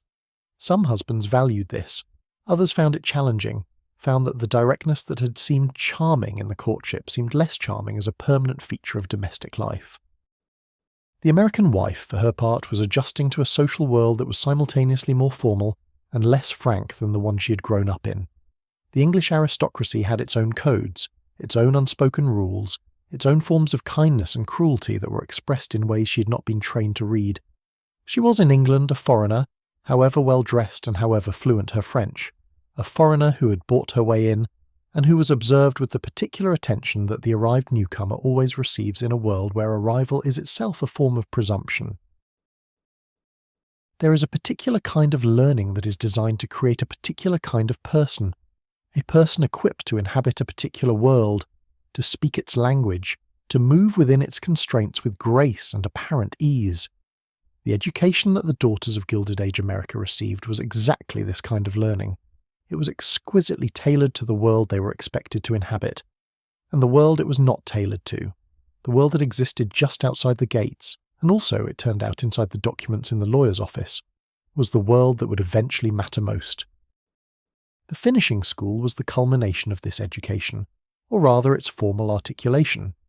By the time a girl reached 16 or 17, the governess years were typically behind her, and she was sent, if her family was fashionable enough to arrange it, to a school that would complete her preparation for society. The name finishing school expressed the project precisely. This was not a school for beginning things, for opening minds, for introducing the world's complexity. It was a school for finishing, for polishing, for completing, for bringing the young woman to a state of readiness for the season and for marriage. What was taught at these schools was not, in the main, academic. The curriculum was weighted heavily toward accomplishments, the specific skills that would make a young woman agreeable company and an asset to the household she would eventually enter as a wife. Pianoforte, refined now beyond the beginning lessons of the nursery into something that could be performed in a drawing room, singing, if the voice was adequate. Languages, particularly French, which was not merely the language of diplomacy and culture, but also, practically speaking, the language of the Paris couturiers, whose gowns the heiresses would wear for the rest of their lives. There were lessons in elocution, the careful management of the voice, its pitch and pace and the way it moved around words of more than one syllable. There were lessons in deportment, which was the management of the body, how to sit and how to walk and how to manage the complex physical requirements of the fashions of the day, the trains that needed to be managed, the sleeves that needed to be arranged, the whole elaborate architecture of late Victorian dress that required constant attention and adjustment. There were lessons in conversation, not the content of conversation exactly, but its form, its rhythm, the arts of listening attentively and responding appropriately, and guiding a topic away from territory that was inappropriate without appearing to do so. There were no lessons in mathematics, unless you counted the kind of mathematics required to calculate the number of place settings for a dinner party. There were no lessons in economics or law, or the management of financial assets. These subjects were for men, specifically for the men whose houses these young women would enter as wives, and it was the men's responsibility to manage them. The young woman's responsibility was to manage the home, not to manage the money that maintained the home, but to manage the human and domestic dimensions of it, the servants and the entertainments and the social obligations and the physical spaces themselves. A daughter of the Gilded Age could arrange a dinner for 40 guests with impeccable taste and timing. She could manage a household staff of 20 servants, knowing which ones needed firm direction and which ones worked better with encouragement, knowing how to address each category of servant and what each category was expected to do. She could plan the decoration of a drawing room for a particular occasion and supervise its execution. She could write 300 thank you notes in a month in a hand that was consistently legible and appropriately warm without being familiar. These were genuine skills. They required real intelligence and real effort, but they were skills of management, not of creation, and they were skills oriented entirely toward the social world they were designed to serve. What this education could not prepare her for, what it did not attempt to prepare her for because the need did not seem foreseeable, was the management of her own financial affairs. Not because the women who ran these schools or oversaw this education lacked intelligence, not because anyone was deliberately trying to leave the young woman helpless, but because the world they were preparing her for was a world in which her financial affairs would be managed by someone else. First her father, then her husband, and in some cases a trustee or a family lawyer, who would interpret the terms of the relevant instruments and ensure that the money flowed in the appropriate directions. The word trust is worth pausing over, because it had a particular significance in the financial architecture of the Gilded Age. A trust was a legal arrangement in which assets were held by one party, the trustee, for the benefit of another party, the beneficiary. Trusts were extremely common in the estate planning of wealthy families, and they served a variety of purposes. They could protect assets from creditors, they could ensure that money went to specified purposes and not to others. They could provide income to a widow without giving her control of the capital. They could hold assets for children until those children reached an age when it was deemed appropriate for them to receive them. For daughters, trusts often functioned as a way of protecting the fortune from the daughter's husband. from the foreign count who might drain the American assets into the renovation of his ancestral estate, from the charming young man who had been living beyond his means since college and would continue to do so after the wedding. The trust kept the money at one remove from the marriage, which was a form of protection, but it also kept the money at one remove from the woman herself, which was something else. She was the beneficiary. The trustee managed the assets. She received the income. The capital was not hers to touch. The practical implications of this arrangement were something that many daughters discovered only gradually, and sometimes only when they needed to do something that the trust did not provide for. The income from a trust might be generous, but it was fixed. It did not increase simply because circumstances changed, or because the daughter's ideas about what she wanted changed. If she wanted to make an investment, or purchase a property, or give a very large sum to a cause she cared about, she needed the trustee's cooperation, and the trustee's cooperation was not guaranteed, because the trustee's mandate was the trust document, not the beneficiary's preferences. The deeper issue was that the education had not equipped the daughter to engage with these questions on equal terms. She did not know the legal language of trusts and estates. She did not know what the relevant documents actually said in many cases, because she had not been present when they were drafted, and had not, in all cases, been given copies to read. She knew that money existed, that it was managed, that it would eventually reach her in some form. The exact form, the conditions, the amounts, the restrictions, the trustee's discretion. These were details she had not been taught to care about, and so she had not. There were, of course, exceptions. Some Gilded Age women were genuinely sophisticated about financial matters, either because their fathers had included them in financial conversations, or because their own intelligence and curiosity had led them to educate themselves on subjects that the formal curriculum omitted. Gertrude Vanderbilt Whitney, who had become one of the great art patrons of the early 20th century, developed a substantial understanding of how money worked and how to use it effectively. But Gertrude was unusual, and her unusualness was itself significant. It was worth remarking on, which meant it was not the norm. The norm was a woman who was intelligent, socially capable, carefully trained for the world she expected to inhabit, and genuinely uninformed about the mechanisms that would determine how much of her father's fortune she would actually receive, and under what conditions and at what times and according to what restrictions. She trusted that it would be there because it had always been there, because the whole architecture of her life had assumed it would be there, because no one had told her anything that suggested otherwise. This trust, not the legal instrument, but the emotional condition, the state of relying on something without having examined its foundations, was perhaps the most complete and most consequential thing her education had produced. She was, in the deepest sense, prepared to be comfortable. She was prepared to move through the world with confidence and grace. She was prepared for the season, and for marriage, and for the management of a great household. She was not prepared for the afternoon when a lawyer sat down across from her and began to read a document that contained more conditions and qualifications and disappointments than she had known existed in the world. Let the pianoforte lesson end gently now. The governess is closing the lid of the instrument. The afternoon light is shifting. Somewhere in the house the smell of beeswax and fresh flowers is as steady as ever. The young woman at the piano is thinking about dinner and about the ball on Thursday and about whether the new gown will be ready in time. She is not thinking about the will. She does not know yet that she should be. The accomplishments curriculum of the finishing school and the governess years was not entirely without value. This is worth acknowledging because the impulse to dismiss it entirely is understandable, but somewhat unfair to the women who actually possessed these accomplishments. A woman who could play the piano with genuine skill, who could converse fluently in French and German, who could manage the social complexities of a large dinner party, who could look at a room and understand how it ought to be arranged for maximum effect. These were real capabilities, and they required real intelligence to develop. The problem was not that the capabilities were hollow. The problem was that they were oriented entirely toward one end, toward the management of social life in support of a husband and a household, and that they provided no preparation whatsoever for the management of the woman's own financial affairs, which would turn out in many cases to be significantly more complicated than anyone had told her. Consider the specific question of knowing what questions to ask. A woman who had been educated to understand her social world could, in that world, ask entirely the right questions about a guest's family, about a potential husband's social connections, about the appropriate protocol for a particular kind of event.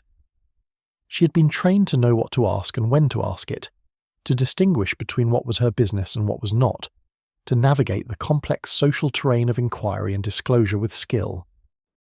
But in the domain of finance and inheritance law, she had been given no such training.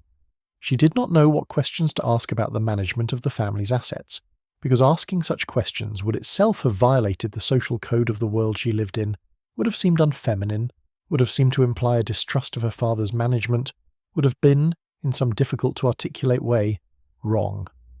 And so the questions were not asked, and the answers that the questions might have produced were not received, and the will remained unread, unexamined, an unknown country that she would eventually enter without a map.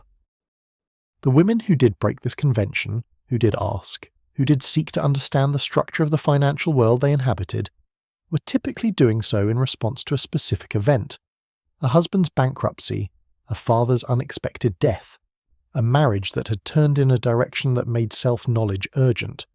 The education to financial self-awareness was not proactive. It was reactive. It came when it was forced, not when it would have been most useful. Some women, upon their fathers' deaths, found themselves in the care of advisors who were themselves competent and well-intentioned, but who also, without meaning to, continued the pattern of managing the money rather than explaining it. A woman who asked her trustee or her family lawyer what the trust actually contained might receive an answer that was accurate, but that was framed in such a way as to discourage further inquiry, not from malice, but from the deeply ingrained assumption that financial complexity was something to be managed on behalf of women rather than explained to them. The gradual change in this pattern over the course of the late 19th and early 20th centuries is visible in retrospect, if not quite in the moment.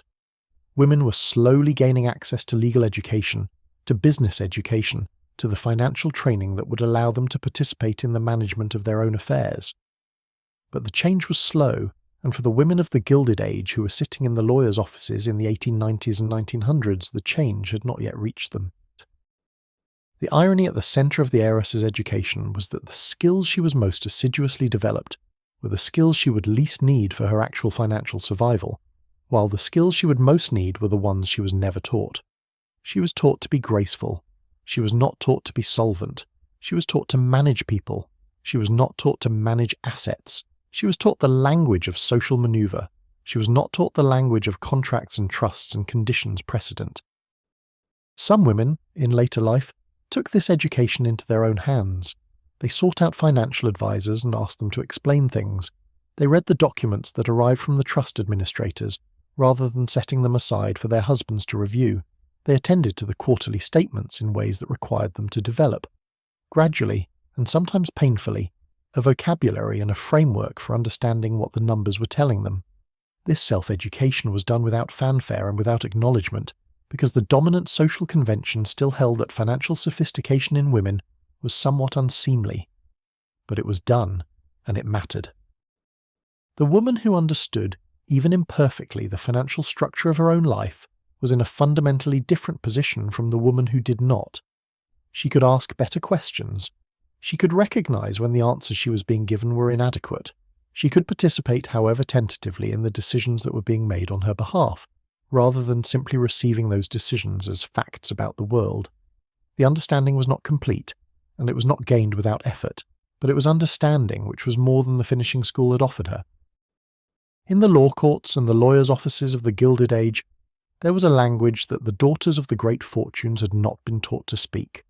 It was the language of property and inheritance and trust instruments, of codicils and bequests and conditions precedent and conditions subsequent, of coverture and separate estate and marital property. It was a language that existed in close proximity to their lives, that shaped their lives in fact in ways both obvious and invisible, and it was a language that most of them did not know. Coverture was the ancient common law doctrine that explained much of the legal landscape these women inhabited. Under coverture, when a woman married, her legal identity was absorbed into her husband's. She became, in the language of the law, a feme covert, a covered woman, protected by her husband's legal personality and subsumed within it. She could not own property in her own name. She could not enter into contracts. She could not sue or be sued. Her wages, if she had any, belonged to her husband. Her inheritance, if she received one, became her husband's to manage. This doctrine was not, by the late 19th century, as absolute as it sounds. The various Married Women's Property Acts passed in New York and other states throughout the middle and later decades of the century had modified coverture significantly. Married women in New York after 1848 could own property in their own name, and after subsequent revisions they gained greater and greater rights over their inheritances and their earnings. By the 1890s, the worst excesses of coverture had been substantially addressed, at least in the states with the most progressive property laws. But the law as modified and the law as experienced were not always the same thing. A married woman might have the legal right to own separate property, but whether she had property to own depended on what her father had given her and how he had structured the giving. If he had left her money in a trust administered by a male trustee, she was the beneficiary of the trust but not the controller of the assets. If he had left her an annuity rather than a capital sum, she received an income but had no wealth that she could direct toward her own purposes. The form of the gift mattered as much as the gift itself. And then there was the matter of what happened to property that a woman brought to a marriage. Even after the Property Acts, the management of marital assets was complicated. A woman who came to marriage with a trust fund had legal rights to the income from that fund, but the administration of the trust was typically in the hands of a trustee who was not her. If the trustee was a family member or a family lawyer, which was common, the trustee would administer the trust according to its terms and also according to the family's understanding of what was appropriate. This could be generous and wise. It could also be controlling in ways that the woman concerned did not entirely consent to. The practice of entail, the legal arrangement that directed an estate to pass to a specific class of heirs, typically male heirs in the eldest male line, was an English instrument that had limited formal application in American law by the late 19th century. But the spirit of entail, the preference for male inheritance, was very much alive in the attitudes and practices of Gilded Age estate planning. A father who had built a business did not necessarily want to see that business pass to his daughter's husband, a man he might not entirely trust or approve of. The preference was to pass the business to a son, or to hold it in trust in ways that kept it within the family's control even after the daughter married. This meant in practice that daughters often received money rather than businesses, income rather than capital, annuities rather than investment portfolios. They received the fruits of the fortune rather than the fortune itself, which meant they received the benefits of wealth without the power that came with controlling wealth. A son who inherited the business had something he could build on, something he could leverage, something that gave him presence and agency in the commercial world. A daughter who inherited an income had something she could live on, and she could live very well indeed, but she could not use it to the same ends. The question of what a father owed his daughters, what was appropriate, what was fair, what distinguished a generous provision from a stingy one, was not one that the Gilded Age discussed very openly. It was discussed in lawyers' offices and in the private conversations of men who were drawing up wills, but not in the social columns or the drawing rooms where these things might have come to the attention of the daughters themselves. The daughters were expected to trust that their fathers would provide appropriately, and in many cases the fathers did. But the definition of appropriate was the father's to determine, not the daughters. There were also the conditions. The conditions attached to bequests and trusts were a remarkable feature of Gilded Age estate planning, and they reveal something important about the way wealthy fathers understood their role in relation to their daughters. A condition in a will was a way of continuing to exercise parental authority after death, a way of saying, I will give you this, but only if you do or do not do that. The conditions could be about marriage. The daughter received her inheritance only if she married with the approval of designated trustees. They could be about religion. The money was withheld if the daughter converted to a different faith. They could be about residence. The estate went to a charity if the daughter left America. Frankwork's will, with its 15 codicils addressing his daughter Frances's behaviour and her children's upbringing, was an extreme example of this tendency, but not a unique one in kind. The impulse behind it was common. The father who had spent his life building a fortune and who had strong opinions about how life should be conducted was reluctant to hand that fortune over unconditionally to a daughter whose choices he might not approve of.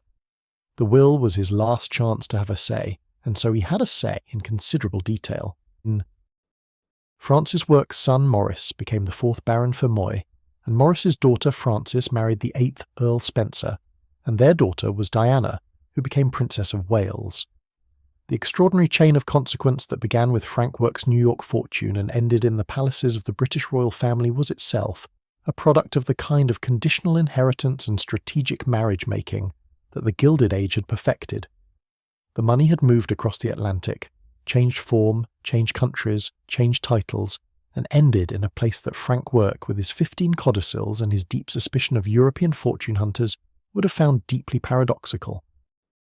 The daughters who sat in the lawyers' offices of the Gilded Age were sitting at the intersection of all these legal and social forces: the property law that had been modified but not entirely remade, the estate planning that reflected the father's authority and his priorities, the conditions that attached to bequests and expressed his ongoing opinions from beyond the grave, the trusts that gave income without giving control, the business interests that passed to sons while the daughters received dividends. They were sitting at the point where the romantic version of their lives, the version in which they were heiresses, rich and powerful and full of promise, met the legal version, which was more complicated and less generous. Most of them had not read the will before that day. Some had never thought to ask. The existence of the will, the fact that their father was spending his legal energies on something that would affect their lives so profoundly, was not a matter they had been invited to discuss. It was, in the parlance of the time, not their department. They managed the house. The men managed the money and the documents and the decisions about who received what. And so when the lawyer opened the document and began to read, they were hearing for the first time something that had been prepared carefully, and over time and with great deliberateness, something that their father had thought about and revised and modified with codicils, and they did not always have the vocabulary or the legal background to understand exactly what they were hearing in the moment they heard it. The sense of it reached them before the legal meaning did, the way that cold reaches you before you have identified its source. Let the legal language dissolve into quiet now. Let the codicils and the trust instruments and the property acts drift away like smoke. What remains is simpler and more human than any of those things. A daughter in a room, listening. A father's voice, translated through a lawyer's careful reading of a document she's never seen, speaking to her from somewhere she cannot reach. The law was not static during the Gilded Age. This is important to understand, because the legal landscape in which these women navigated their inheritances was in the process of significant change that in some cases improved their positions considerably, and in other cases created new complexities to manage. The Married Women's Property Acts had been passed in New York in 1848, and subsequently amended several times, with each amendment expanding the rights of married women to own and manage property in their own names. By the 1890s, a married woman in New York had legal rights to her own property, and her own earnings that her grandmother had not had. The doctrine of coverture, under which a woman's legal identity was absorbed into her husband's upon marriage, had been substantially modified, though not entirely eliminated. But legal rights on paper and legal rights in practice were not always the same thing. A woman might have the legal right to own property in her own name, but if she did not know she had that right, if no one had told her, if her education had not included any discussion of property law or inheritance rights, then the right was functionally unavailable to her. The right existed in the statute books. It did not necessarily exist in her understanding of her own situation. There was also the matter of what happened to the money within a marriage, as distinct from the legal rights of the wife in the abstract. Even with the Property Acts, the management of a household's finances was typically the husband's domain. He signed the checks, he negotiated with the bankers, he received the quarterly statements from the investment houses and discussed them with his advisors.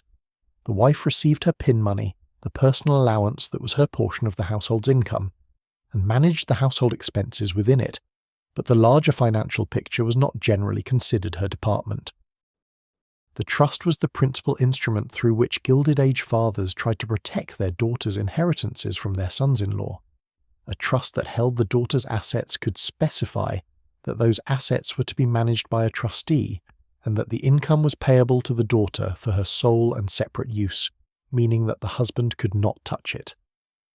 This was a genuine protection, developed specifically in response to the phenomenon of improvident or unscrupulous husbands spending their wives' fortunes. But the trust also had a controlling dimension.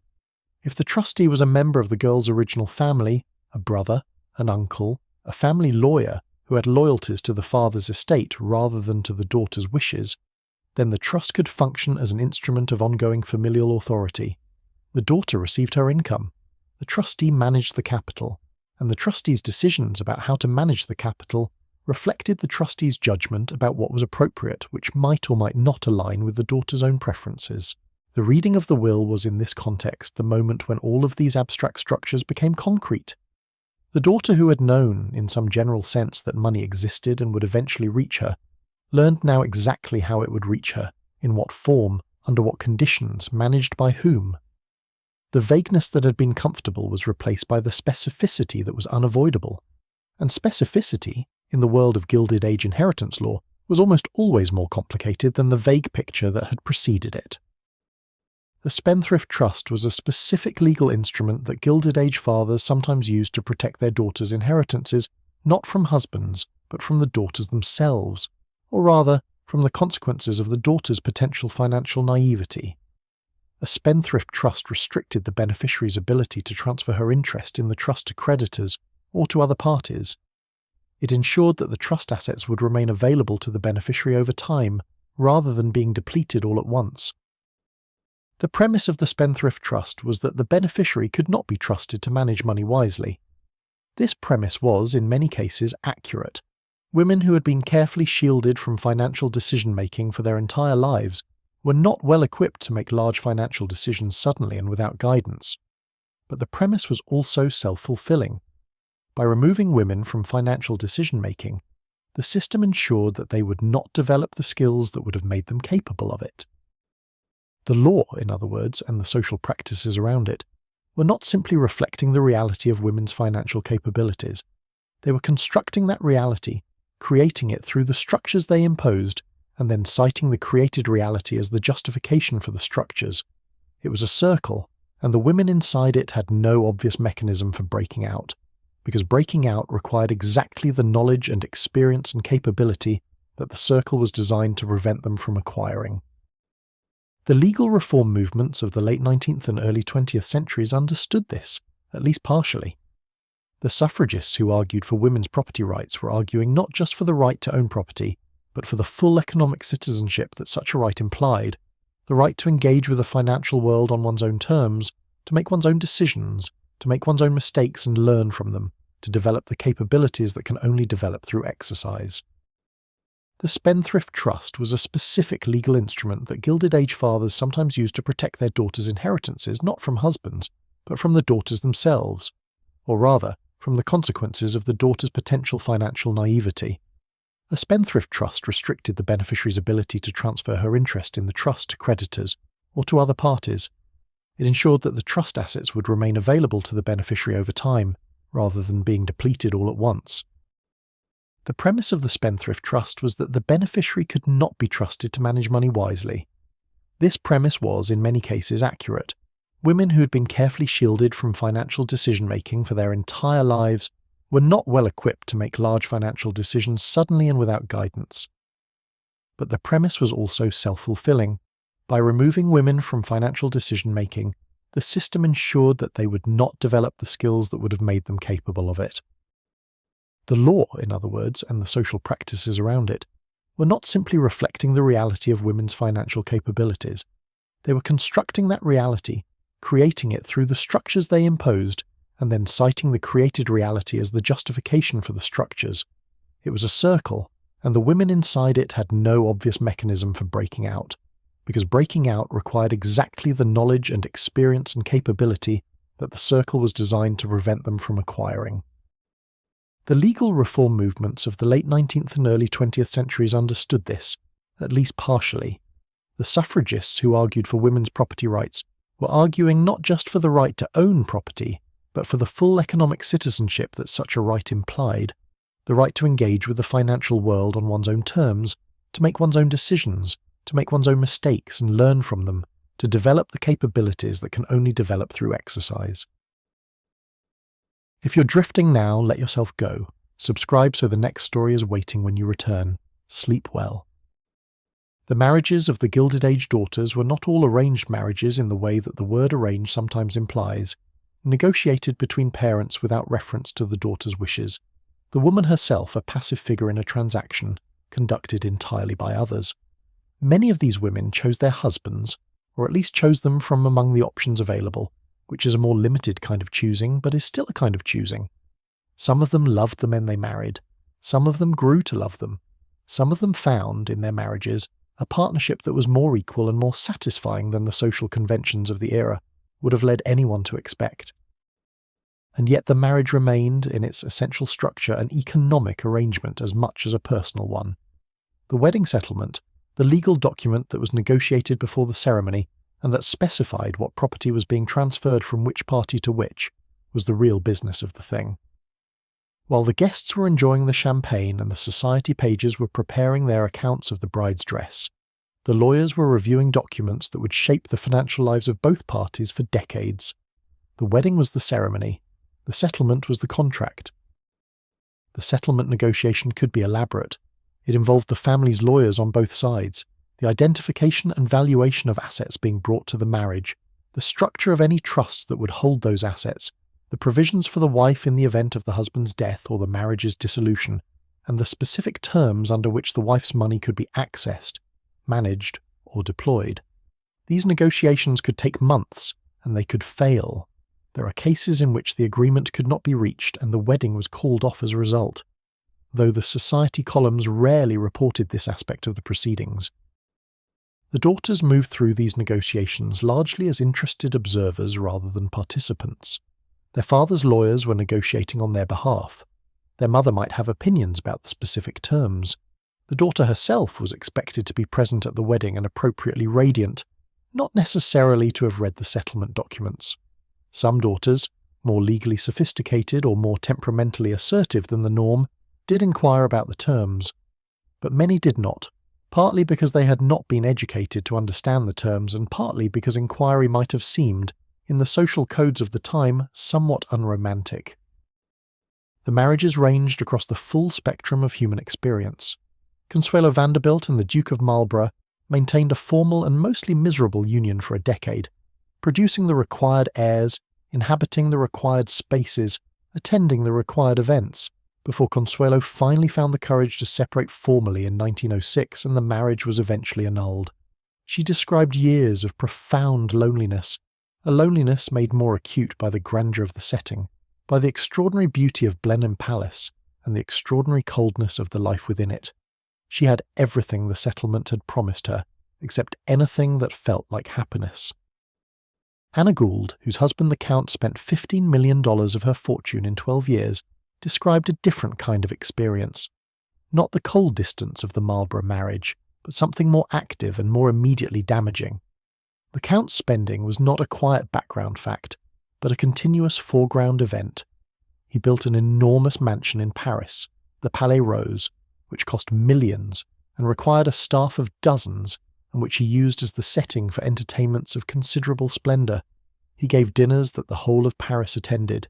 He wore, by one account, 1,000 separate outfits in a single year, and all of it was paid for with Anna's money, because the Count had no money of his own and had never particularly felt the lack. There were marriages that were happier. Mary Leiter and Lord Curzon developed what appears, from the letters they exchanged and the accounts of those who knew them, to have been a genuine partnership, complicated by Curzon's formidable self-regard and his somewhat autocratic management of his household, but anchored by mutual respect and genuine affection. Mary threw herself into the role of a diplomatic wife, with an intelligence and commitment that surprised people who had expected an American heiress to struggle with the demands of the viceregal court in India, and she did not struggle. She mastered it, as she had mastered everything she had been trained to master. Nancy Langhorne from Virginia married Waldorf Astor in 1906, after a first marriage that had ended in divorce, itself a scandal in those days, though the scandal faded somewhat in light of what came after. She and Waldorf moved to England permanently, and Nancy became one of the most remarkable political figures of the early 20th century, eventually becoming the first woman to take her seat in the British Parliament. This was not what anyone who had watched her debut in the Virginia social scene had anticipated. It was not what anyone had prepared her for. It was something she arrived at through the combination of her own intelligence and determination and the particular circumstances of her life. But Nancy was exceptional in the way that Margaret Fuller was exceptional, or Elizabeth Cady Stanton, or any woman who found a way to do something entirely outside the bounds of what her world had planned for her. The path she walked was not available to most of the women around her. For the majority of Gilded Age daughters, the marriage was not a platform for an unexpected career. It was simply the marriage, the life they had been prepared for, now in progress, with all the satisfactions and all the limitations that the preparation had been unable to fully convey.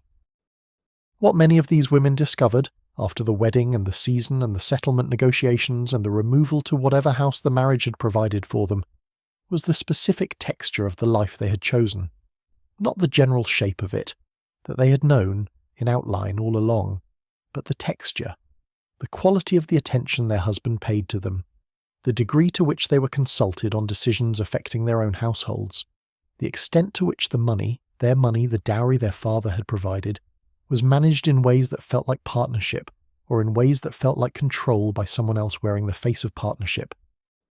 Some women found that the texture was good.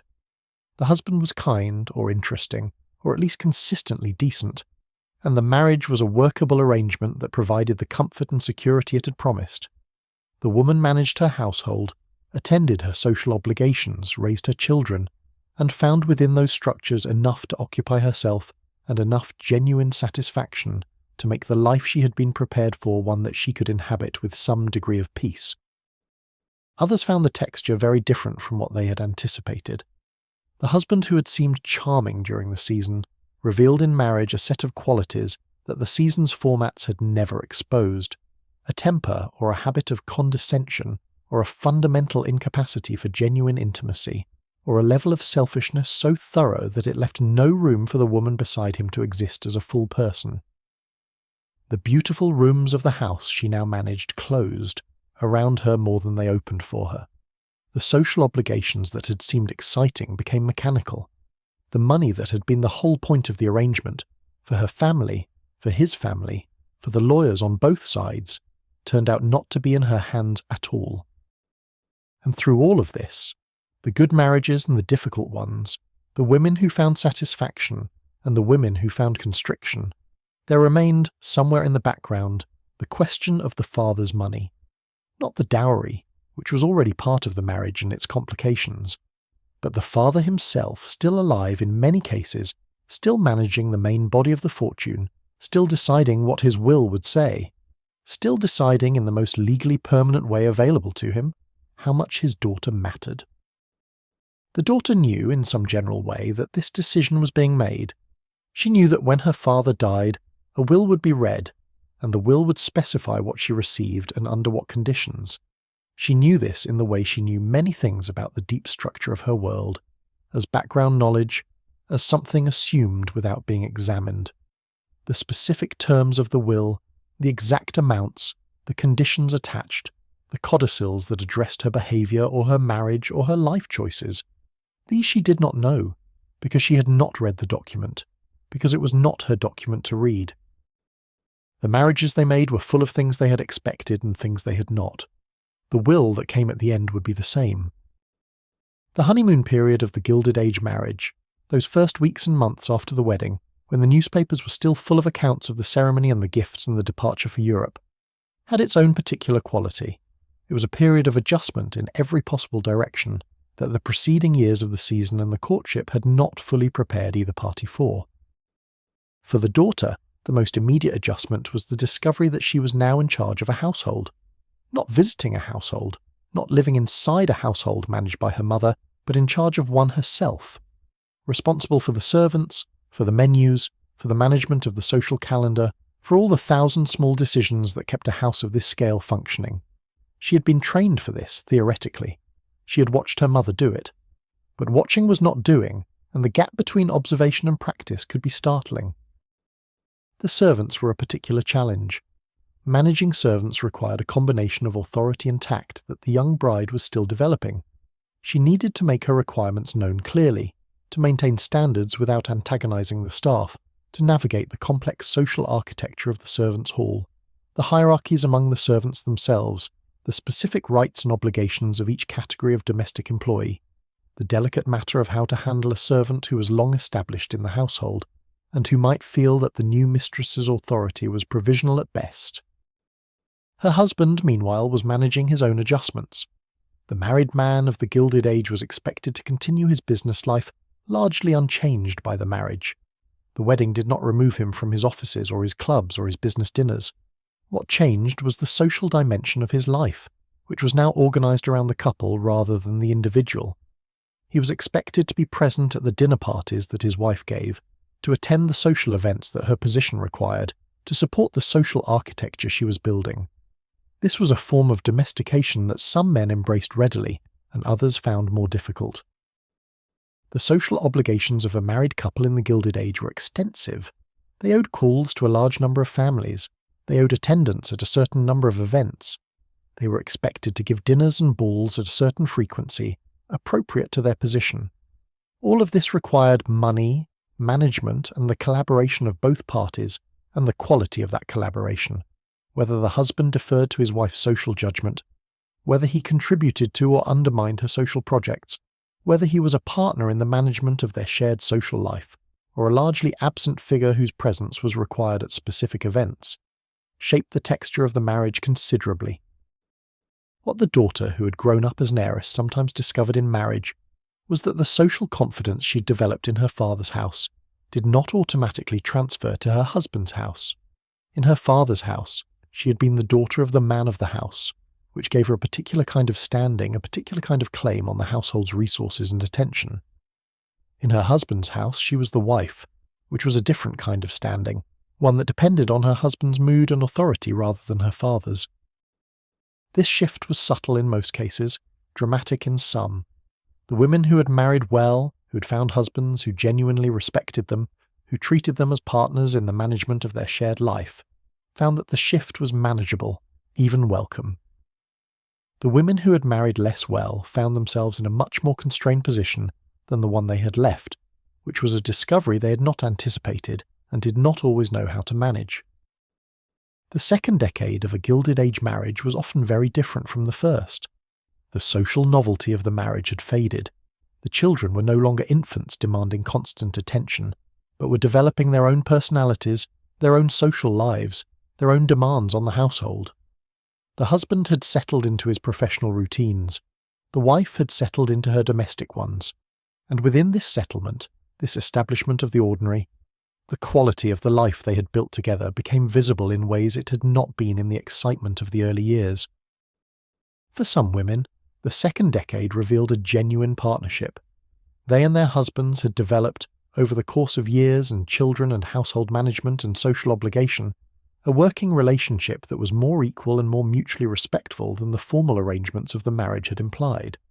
They had become, in some sense, each other's primary companions, and the companionship was genuine and sustaining. For others, the settlement revealed the specific character of the arrangement they had made. The husband, who had been charming and attentive during the courtship and the early marriage, had developed, in the comfort of established life, habits and preoccupations that left little room for his wife. The dinners that had been occasions for conversation became occasions for silence. The social life that had been shared became increasingly separate. The wife found herself managing a household for the benefit of a man who was increasingly elsewhere. In his club, in his business, in the preoccupations of a life in which she played a diminishing role. These marriages were not scandalous. They were ordinary. They were the ordinary result of a system that had matched people based on financial and social considerations, rather than on compatibility of character, and that had provided no mechanism for adjustment when the incompatibilities became clear after the fact. Divorce was difficult to obtain and deeply stigmatizing. Separation was somewhat more available but still scandalous. The alternative that most women chose was simply to continue, to manage the household, to maintain the social obligations, to raise the children, and to find whatever private satisfactions were available within the constraints of the marriage. The second decade of a Gilded Age marriage was often very different from the first. The social novelty of the marriage had faded. The children were no longer infants demanding constant attention, but were developing their own personalities, their own social lives, their own demands on the household.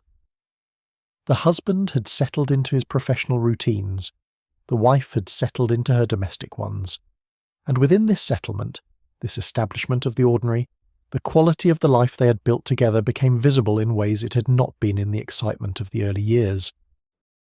For some women, the second decade revealed a genuine partnership.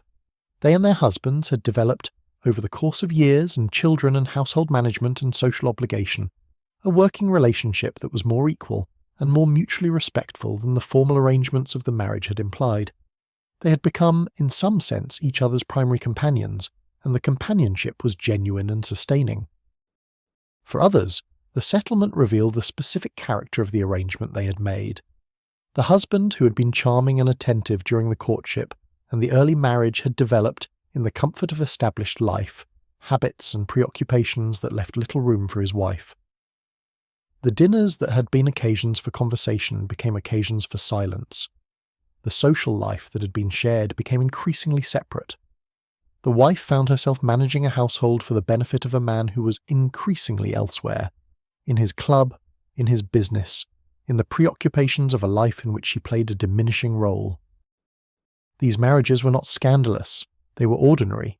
They were the ordinary result of a system that had matched people based on financial and social considerations rather than on compatibility of character, and that had provided no mechanism for adjustment when the incompatibilities became clear after the fact. Divorce was difficult to obtain and deeply stigmatizing. Separation was somewhat more available but still scandalous. The alternative that most women chose was simply to continue, to manage the household, to maintain the social obligations, to raise the children, and to find whatever private satisfactions were available within the constraints of the marriage. The death of a great man in the Gilded Age was a public event. The newspapers covered it extensively. The circumstances of the death, the summaries of the career, the enumerations of the fortune, the lists of the survivors. The obituaries of men like Cornelius Vanderbilt II or Jay Gould ran to many columns and were read by people who had no personal connection to the deceased, simply because the scale of what these men had built made their passing a matter of general interest. They had been significant presences in the American economy, and the question of what would happen to what they left behind was itself significant. Cornelius Vanderbilt II died on September 12, 1899, at the age of 55. He had suffered his first stroke in 1896, which had left him partially incapacitated and unable to continue the demanding schedule of work he had previously maintained. The second stroke came at his New York home, and by one account he woke in the early morning, woke his wife Alice, and said very quietly that he thought he was dying. And then he died, which was the kind of death that was very much in character for a man who had spent his life managing events efficiently and without excess drama. His estate was valued at approximately $73 million, which in today's terms would represent something in the range of $2.5 billion. It was a very large fortune, though not as large as the fortune his grandfather the Commodore had left, because Cornelius II had been a significant philanthropist and had given away considerable amounts during his lifetime, and because the fortune had also supported the maintenance of the Breakers and the Fifth Avenue mansion and the Newport cottage and the various other properties and obligations of a household of that scale. The will was read, and the terms of the will, when they became known, which was quickly, because the terms of wills involving $73 million do not remain confidential for very long in a city with active newspapers, produced what the New York Times described as a minor controversy within New York society. The controversy centered on the treatment of his second son, Cornelius III, who had married Grace Graham Wilson in 1896 without his parents' approval. His father had been so displeased by the marriage that he had largely cut off contact with his son, and the will expressed this displeasure in the language of money. Cornelius III received $1 million from an estate of $73 million, while his brother Alfred received $36 million, and his sisters received amounts substantially exceeding their brothers. The daughters of Cornelius II, Gertrude, who would become one of the most important art patrons of her generation, and young Gladys, who would marry a Hungarian count and become Countess Széchenyi, received portions that were, by all accounts, generous. But the drama of the will was Cornelius III's near exclusion, and that drama was reported in detail. The difference between the brothers' shares, as one newspaper put it with unusual directness, was the measure of the father's disapproval of his son's choice of wife. The sisters watched this unfold from their positions within it.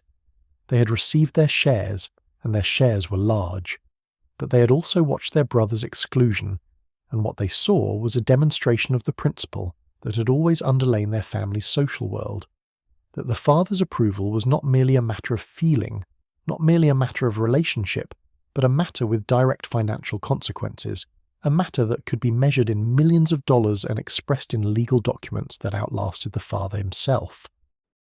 Other daughters had different experiences of the reading of the will. Some had fathers who died younger than expected, without ever having finalized the arrangements that everyone had assumed would be made. Some had fathers who died in circumstances that complicated the estate, business failures in the years before death, disputes with business partners that left the estate in litigation, investments that had turned and left the fortune smaller than anyone had anticipated. Some had fathers who simply did not provide as generously as the daughters had expected, for reasons that were never fully explained and could no longer be asked about. There were cases, too, of fathers who had quietly spent more of the fortune than anyone outside the inner circle of lawyers and accountants had known. The Gilded Age was an era of tremendous economic volatility, booms and panics and crashes that could reshape a fortune with remarkable speed, and not every father who had appeared wealthy died wealthy. The appearance of wealth was itself something that required management, and occasionally the appearance had been maintained past the point where the underlying reality supported it. When the will was read and the estate was inventoried, the truth of the situation became visible for the first time to the people who had been living comfortably inside the assumption of its continuance. The reading of the will was, in these cases, not just a moment of inheritance, but a moment of revelation. The daughter sat in the lawyer's office not merely receiving what she had expected to receive, but discovering for the first time the actual state of things, the amount that was left, the conditions attached to it, the structure of the trust that would manage it, the specific provisions that addressed her particular situation. She was, in that moment, receiving an education she had never been offered before, an education in the exact financial terms of her own life. Some women received this education with composure. They had developed through the intelligence and observation that a lifetime of careful attention to social dynamics produces a fairly accurate sense of what the will would say, and the reading confirmed rather than surprised. They accepted their shares with the dignity that the situation demanded, made whatever legal arrangements their advisors recommended, and adjusted their lives accordingly. The adjustment might require living somewhat differently than before, or it might not, but it was managed. Others were genuinely surprised, not necessarily because the amount was less than expected, though in some cases it was, but because the conditions were not what they had anticipated. The codicils, the restrictions, the requirement that the daughter do or not do certain things in order to access certain portions of the estate. The discovery that the money she had thought was hers had, in fact, been hers only conditionally, and that the conditions were now written down and legally binding and administered by a trustee who had his own interpretation of what they meant. The case of the woman who discovered that her allowance would be reduced if she continued a second marriage, or the woman who learned that her children would receive their shares only after reaching a certain age and only if they had been educated in the ways the grandfather specified. These were discoveries that required a complete restructuring of the mental model of her own financial life. She had thought she knew what she had. It turned out that what she had was more complicated than she had known, and the complication was the father's last word on the subject of how her life should be conducted. There were women who grieved the father himself before they grieved the will. They had loved him, in the complicated way that daughters love fathers who are also powerful and controlling and sometimes frightening. Loved him genuinely, missed the presence that had structured their world even when the structure chafed, felt the physical absence of him in the house and in the world in a way that had nothing to do with money. And then, in the same period of grief, they sat in the lawyer's office and discovered the conditions, and the grief became more complicated, threaded with something else. The recognition that the love had had a contractual dimension they had not fully known about. This is a very quiet kind of sorrow, the sorrow of that recognition. It does not announce itself dramatically. It arrives slowly, the way dawn arrives, gradually making visible the outlines of things that have been there all night. The daughter who sits in the lawyer's office and hears the conditions read aloud is not necessarily crying, or angry, or visibly in distress. She may be entirely composed, sitting straight in her chair with her gloves in her lap, nodding at the appropriate moments, but inside something is being understood that she has not understood before. And the thing being understood is this, that the security she had always counted on, the security that had been the great promise of her whole life, the thing that had been given to her in place of freedom and in place of professional education and in place of any of the other things she might have wanted, that security came with a price that had never been stated plainly. The price was compliance. The price was approval. The price was being, always and forever, the daughter her father wanted her to be. The lamp burns low in the lawyer's office. The snow has stopped falling outside. A carriage passes in the street and the sound of the horse's hooves is muffled by the packed white and then gone. The room is very quiet. The lawyer waits, with the patience of a man accustomed to these moments, for the woman across the desk to say what she needs to say. The grief of losing a father was compounded, for many of these women, by the simultaneity of the grief and the legal proceedings. In most families of this kind, the period immediately following the father's death was filled with meetings and documents, and the presence of lawyers and accountants and advisors whose job was to inventory the estate and begin the process of its administration. The daughter, who was still absorbing the fact of her father's absence, was simultaneously required to engage with the legal and financial machinery of that absence. This simultaneity was difficult in a way that was not often acknowledged. Grief has its own rhythms, its own demands on attention and energy, its own resistance to the practical requirements of the world. The woman who was crying in the morning might find herself sitting with a lawyer in the afternoon, trying to understand the implications of a particular clause in a trust instrument.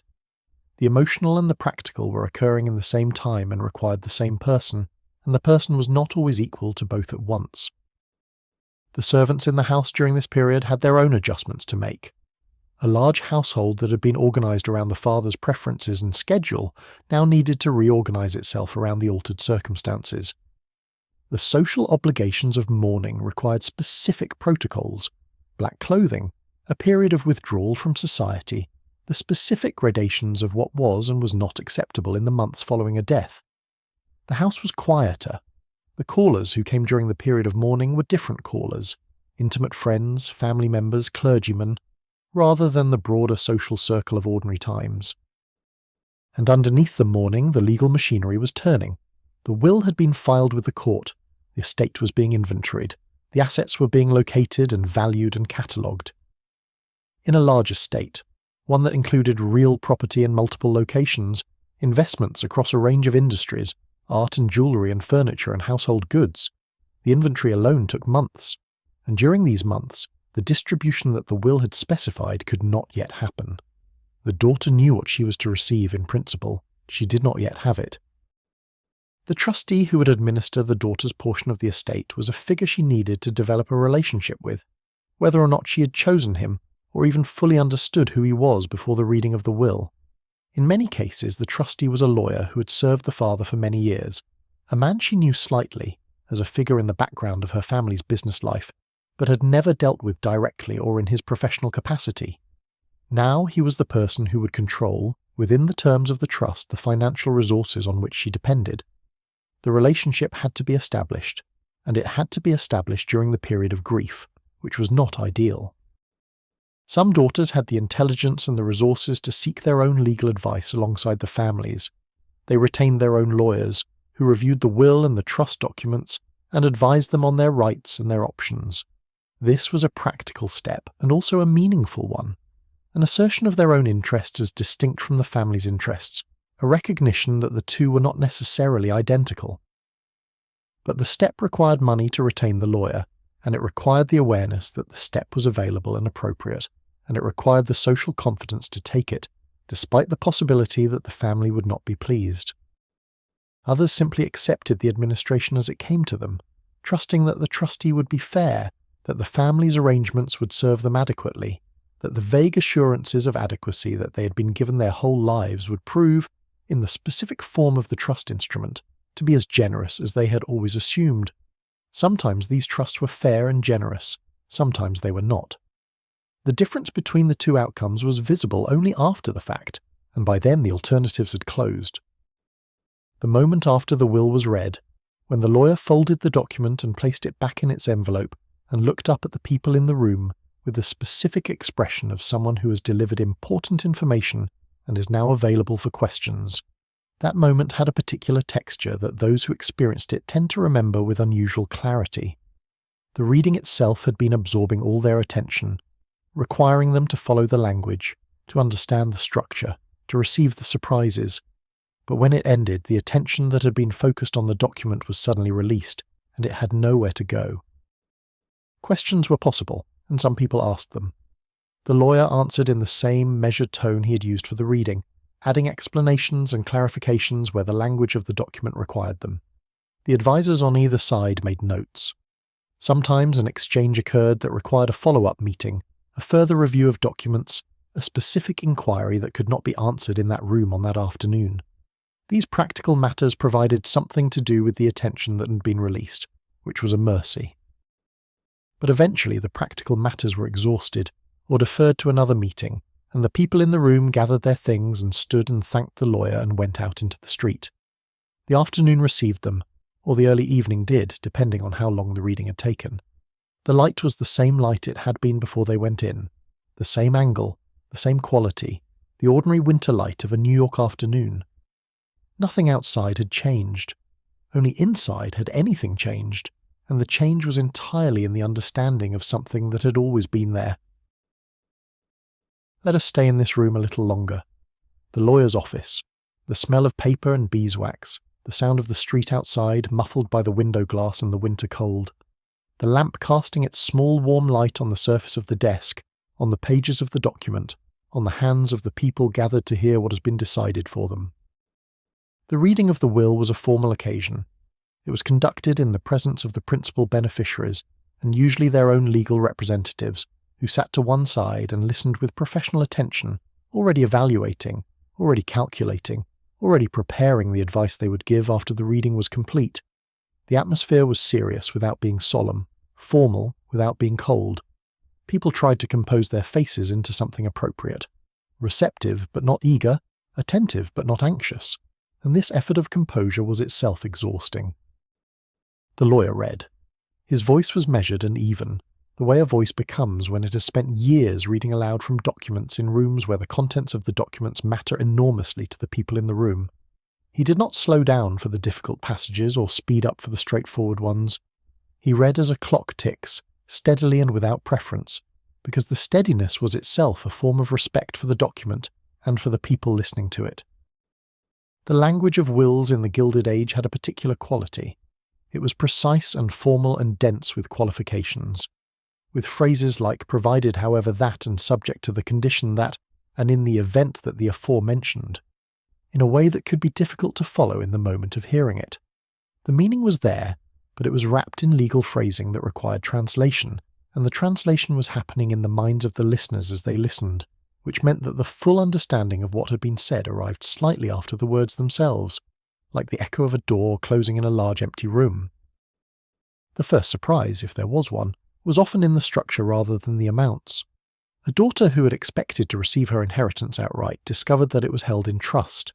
A daughter who had expected equal treatment with her siblings discovered that the will had distributed the estate in proportions that reflected her father's views about her life choices.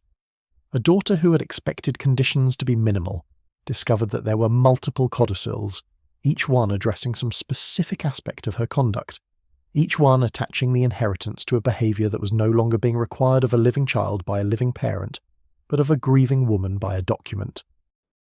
The amounts, when they came, could be startling in either direction. A fortune of $50 million distributed among 5 children is $10 million each, which is a great deal of money by any measure.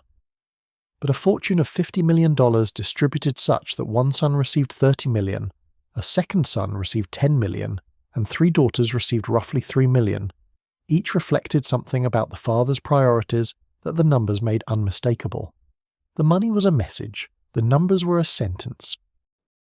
And sometimes, not always, but often enough that it could not be called exceptional, the money was simply less than anyone had expected. The fortune that had seemed so large, so permanent, so reliable, had been eroded by factors that the daughters had not known about and had not been in a position to know about. Business reversals that the father had managed quietly, investments that had declined, legal disputes that had been settled at cost, philanthropic commitments that had been larger than the estate could comfortably absorb. The $70 million of comfortable expectation turned out to be, in the actual document, $40 million, or 30, or 20, and the subtraction required its own kind of adjustment. There was also the question of what happened to the money after the reading. The will itself was only the beginning of the legal process. The estate needed to be inventoried and valued and administered, which took time, sometimes a great deal of time, especially if the estate included business interests or real property or assets in multiple states or countries. During this period of administration, the daughters received what they received, their regular allowances if the will provided for them, or in some cases nothing at all, if their portion was tied up in the estate and awaiting distribution. The experience of waiting for an estate to be administered had its own quality. The will had been read. The terms were known. But knowing the terms and receiving the money were different things. A daughter who had been told that she was to receive a certain sum from the estate found herself in the uncomfortable position of being legally entitled to something she could not access, while the lawyers and the administrators worked through the process of winding up a large and complicated financial life. The process could take months, it could take years. And during this time, the life that had been built on the assumption of the inheritance continued to run. The household expenses continued, the social obligations continued, the children's schools continued, the rent or the mortgage or the upkeep of the house continued. If the daughter had been living on an allowance from her father, as many of them had, long past the age when most people would have expected them to be fully independent, the ending of the allowance at his death created an immediate gap while the estate was administered. The comfortable flow of money simply stopped, and the daughter was left in a peculiar limbo, formerly wealthy and practically without funds, the heiress of a large inheritance she could not yet touch. Some families managed this period well, with the administrator providing interim distributions and the lawyers communicating clearly about timing. Others managed it less well, and the administration of the estate became a source of family tension.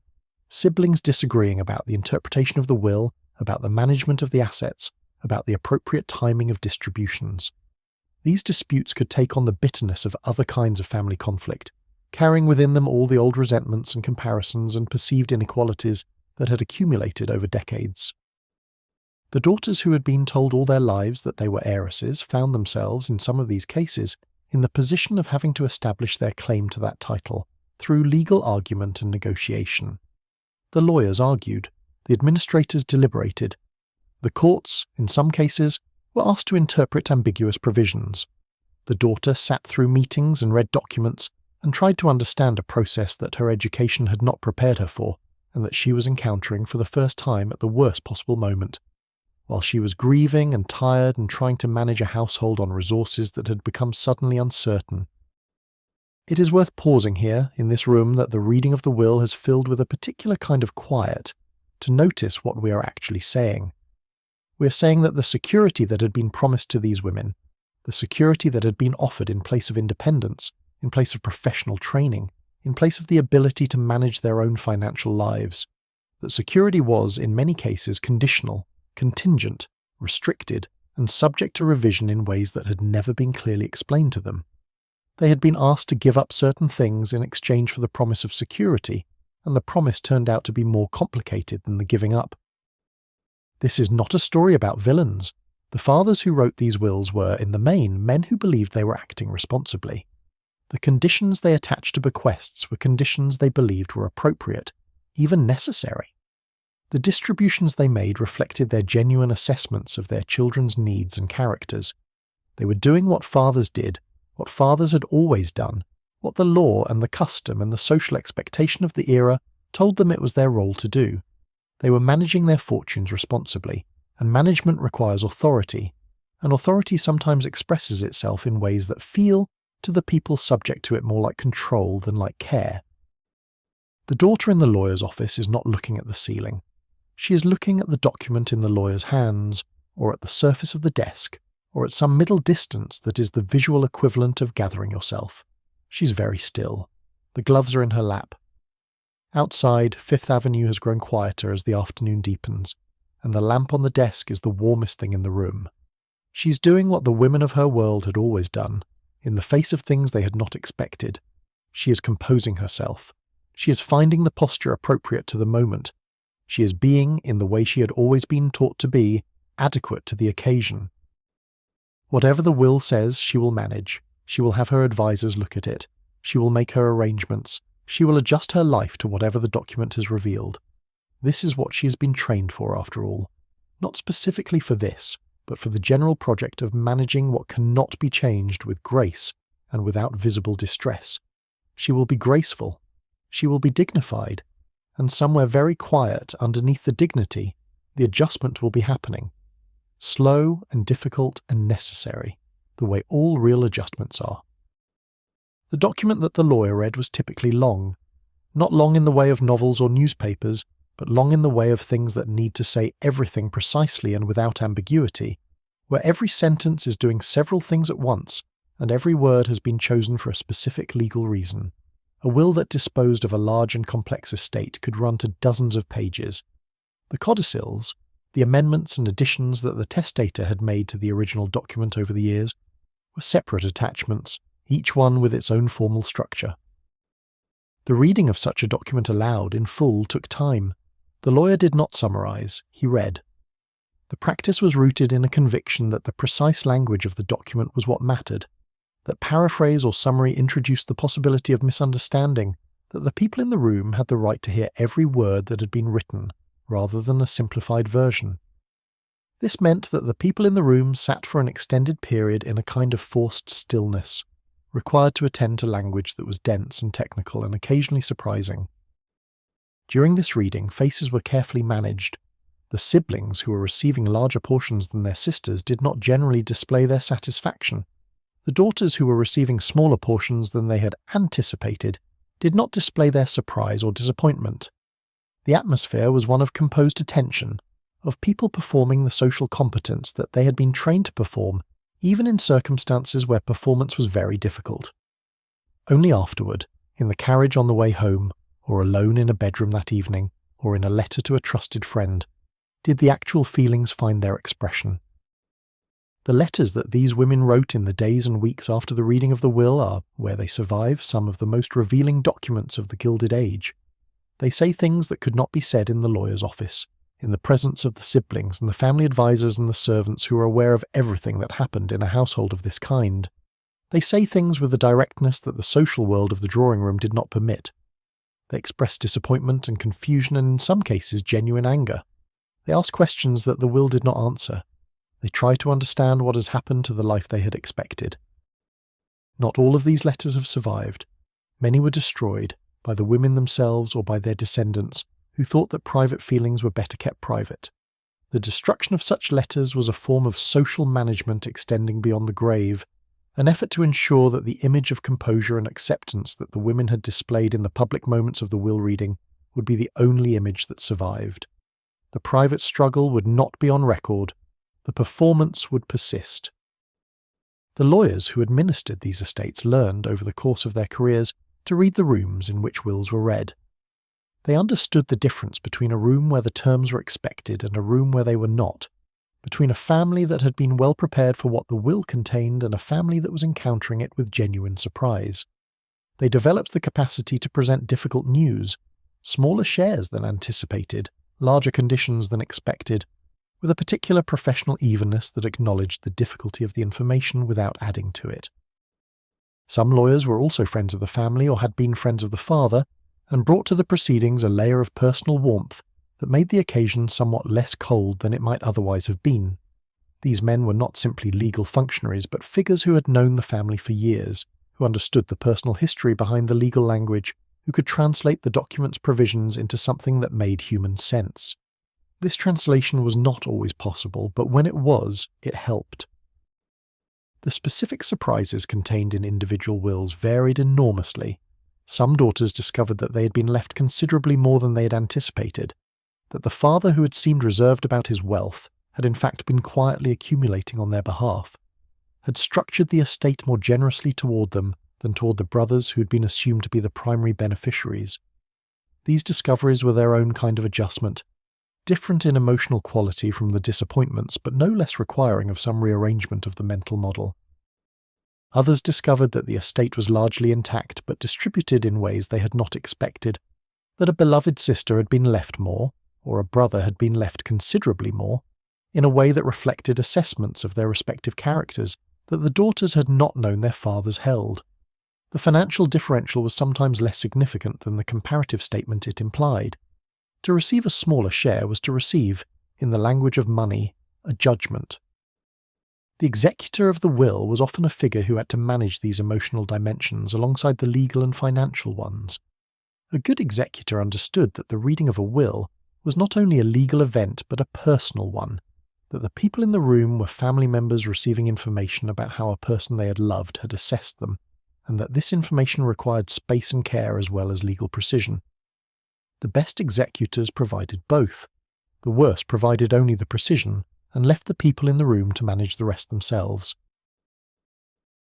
The conditions in a Gilded Age will were often specific in ways that startled people who encountered them for the first time. Not general requirements, be a good person, live responsibly, but particular, named, detailed instructions about particular relationships and particular behaviours. They addressed specific people. They specified specific actions.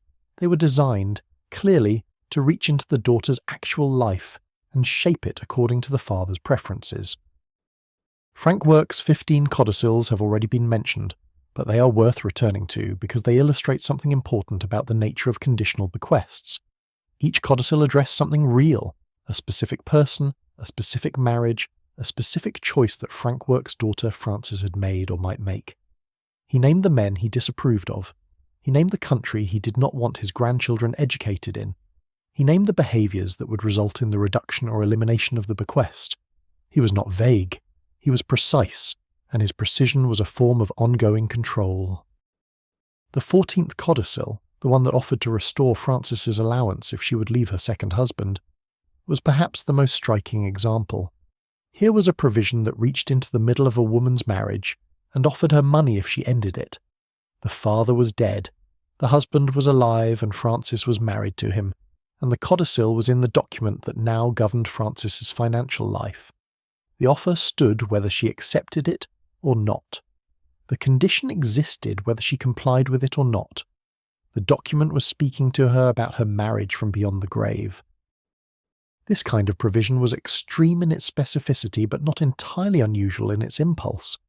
The impulse was to maintain, after death, the father's authority over his daughter's choices.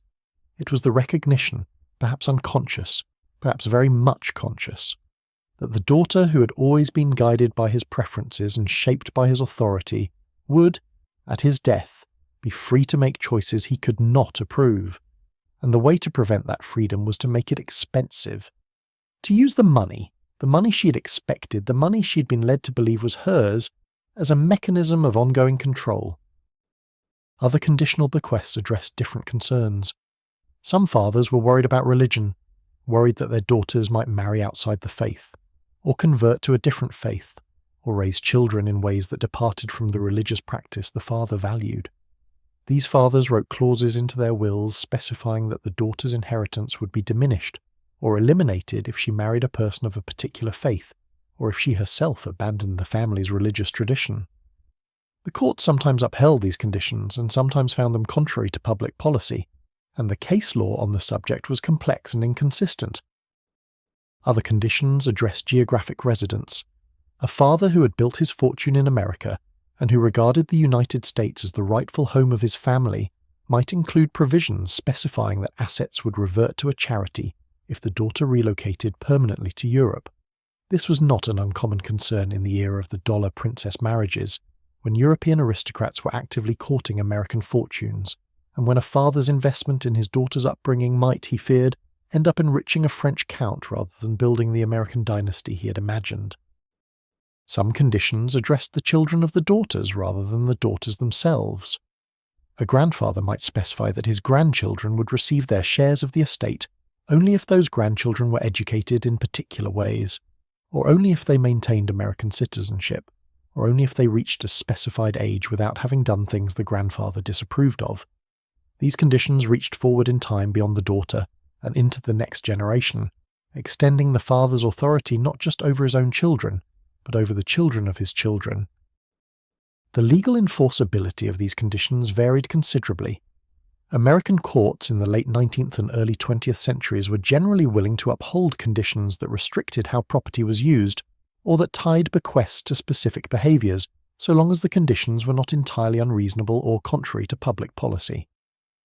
The definition of contrary to public policy was itself contested and evolved over time, but in practice, courts upheld a great many conditions that a later era would find troubling. Conditions that restricted religious practice, that interfered with marriage choices, that attempted to dictate the upbringing of grandchildren from beyond the grave. For the daughter in the lawyer's office, the question of whether the conditions were legally enforceable was both important and somewhat beside the point. The conditions were there in the document, and the document was now the framework within which she would receive, or not receive, the money that had been promised to her, implicitly or explicitly, for her entire life. Whether she challenged the conditions in court was itself a consequential decision, one that required money she might not have, time she might not have, and the willingness to engage in a public legal dispute with her father's estate, which was also her family, at a moment when she was already managing grief. Many daughters did not challenge the conditions. They accepted them, or they found ways to live within them, or they quietly ignored them and waited to see what the trustee would do. The trustee, in many cases, had some discretion about how strictly to apply the conditions. The document might say that the bequest was conditional on the daughter not marrying without the approval of the trustees, but the trustees could choose to interpret their approval broadly or narrowly, and a trustee who was also a family friend might interpret it more generously than a trustee who was primarily a legal professional. The experience of being subject to conditions was, for many of these women, a revelation about the nature of their position that the comfortable years of the gilded childhood had obscured. They had grown up believing they were valued and important, that they were the centre of a household that organised itself around their needs and their development, that they were, in some real sense, the fortunate daughters of fortunate fathers. The conditions in the will suggested something more complicated, that they had always been subject to authority, that the warmth and comfort of the childhood had coexisted with a structure of control that was only now, at their father's death, fully visible. Gertrude Vanderbilt Whitney, who eventually received a generous share of her father's estate, did not find herself subject to conditions of the most intrusive kind. But she had watched her brother Cornelius's near exclusion from the will, and she had understood what it represented. She became, in her own life, someone who used her inherited wealth with unusual autonomy, who made her own decisions about what to support and how, who built her own identity as an artist and a patron, rather than simply inhabiting the identity her family's wealth had assigned to her. This autonomy was partly made possible by the structure of her inheritance, which was generous and relatively unconditional, but it was also a response to what she had witnessed, a decision that the control which her family had exercised over her brother's life, through the mechanism of the will, was not something she intended to perpetuate. Not everyone had this freedom of response. Women whose inheritances were more restricted, whose trustees were more controlling, whose conditions were more onerous, lived out their lives in the framework the will had constructed. They managed within the conditions. They found their freedoms in the spaces the conditions left. They made what they could of the life the document had defined for them, which was a kind of making that required its own form of intelligence and creativity and resilience. There is a certain peace in understanding the conditions clearly. Even when the conditions are unwelcome, even when they reveal something about the relationship that the daughter had not fully seen before, the clarity itself has value. The condition that you did not know about is more controlling than the condition you know about, because the one you know about you can negotiate with, you can understand, you can work around or accept or resist with full knowledge of what you are doing. The invisible condition simply shapes your life without your consent. In this sense, the reading of the will, however difficult the afternoon might be, was also a kind of information. It was the father, speaking from the document, telling his daughter what he had decided and why. The telling was imperfect. Legal language is not the language of feeling or explanation, and the conditions expressed the father's priorities without explaining them. But it was more truth than the daughter had been given before, and truth, even difficult truth, has a particular kind of weight in the hand. It is heavier than the comfortable assumptions that preceded it, but more solid.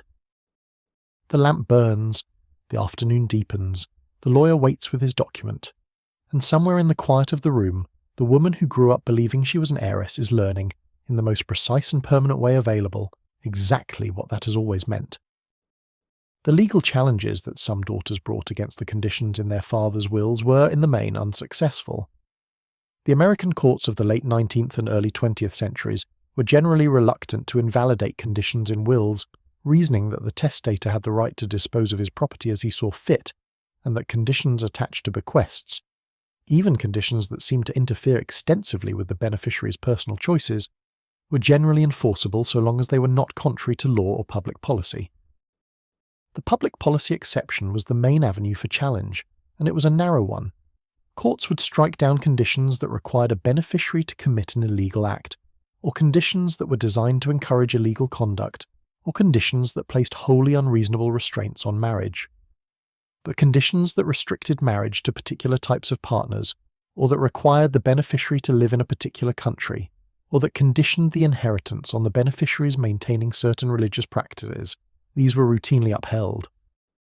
The effect of this legal posture was to give testators very wide latitude to use their wills as instruments of control.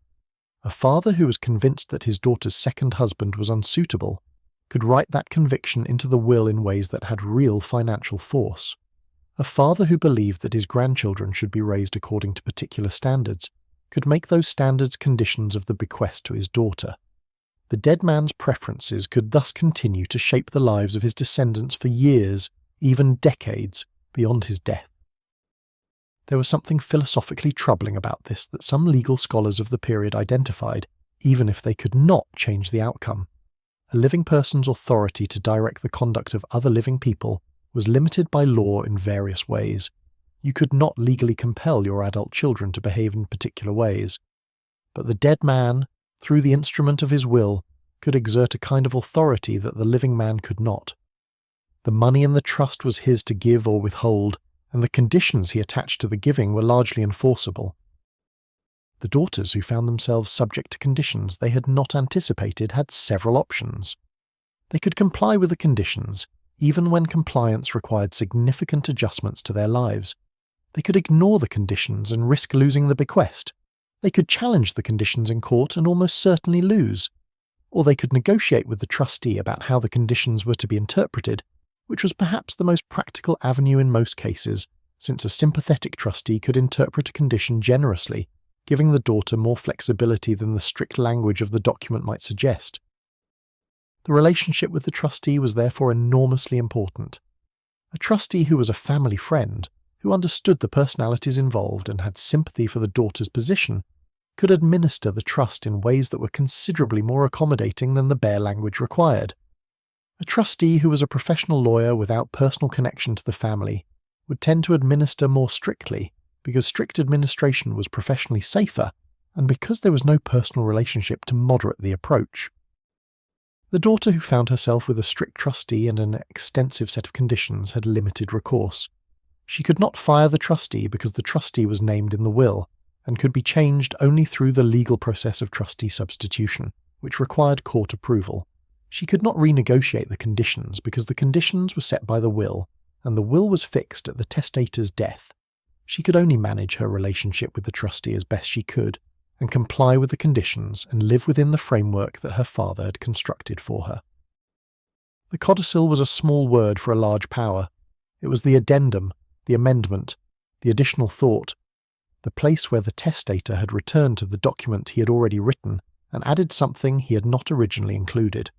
Each codicil required the same formalities as the original will: witnesses, notarization, the specific language that made it legally binding. Each codicil was, therefore, not a casual afterthought, but a deliberate act, a decision to re-engage with the document and to modify it according to the testator's current thinking. The presence of multiple codicils in a will was itself a kind of narrative. It told a story about the testator's changing mind, about the events that had caused him to reconsider what he had originally planned, about the evolution of his feelings toward his children and their choices over the years between the original will and his death. Frankwork's 15 codicils told, in their accumulation, the story of a father watching his daughter's life unfold in ways he had not intended, and responding to each new development with an amendment to the document that governed her financial future.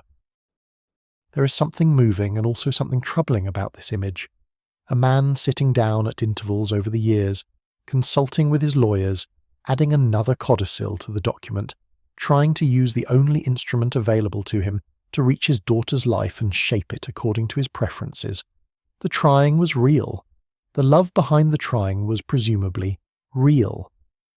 And yet the instrument was a legal document rather than a conversation, was a financial penalty rather than an expression of concern, was a posthumous directive rather than a living engagement. The daughter who read these codicils was reading in a sense her father's private thoughts about her life, thoughts he had not expressed to her directly, or had expressed but she had not fully absorbed, or had expressed and she had not agreed with. The codicils gave those thoughts permanent legal form. They were no longer private thoughts. They were binding directives, administered by a trustee, with real financial consequences attached to compliance or non-compliance. The codicil was a small word for a large power. It was the addendum, the amendment, the additional thought, the place where the testator had returned to the document he had already written and added something he had not originally included. Each codicil required the same formalities as the original will: witnesses, notarization, the specific language that made it legally binding. Each codicil was, therefore, not a casual afterthought, but a deliberate act, a decision to re-engage with the document and to modify it according to the testator's current thinking. The presence of multiple codicils in a will was itself a kind of narrative.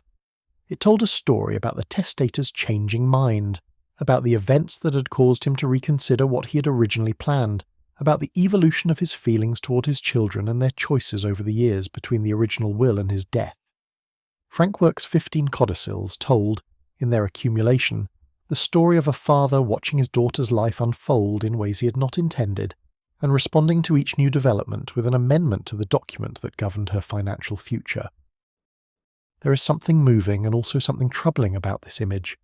A man sitting down at intervals over the years, consulting with his lawyers, adding another codicil to the document, trying to use the only instrument available to him to reach his daughter's life and shape it according to his preferences. The trying was real. The love behind the trying was presumably real.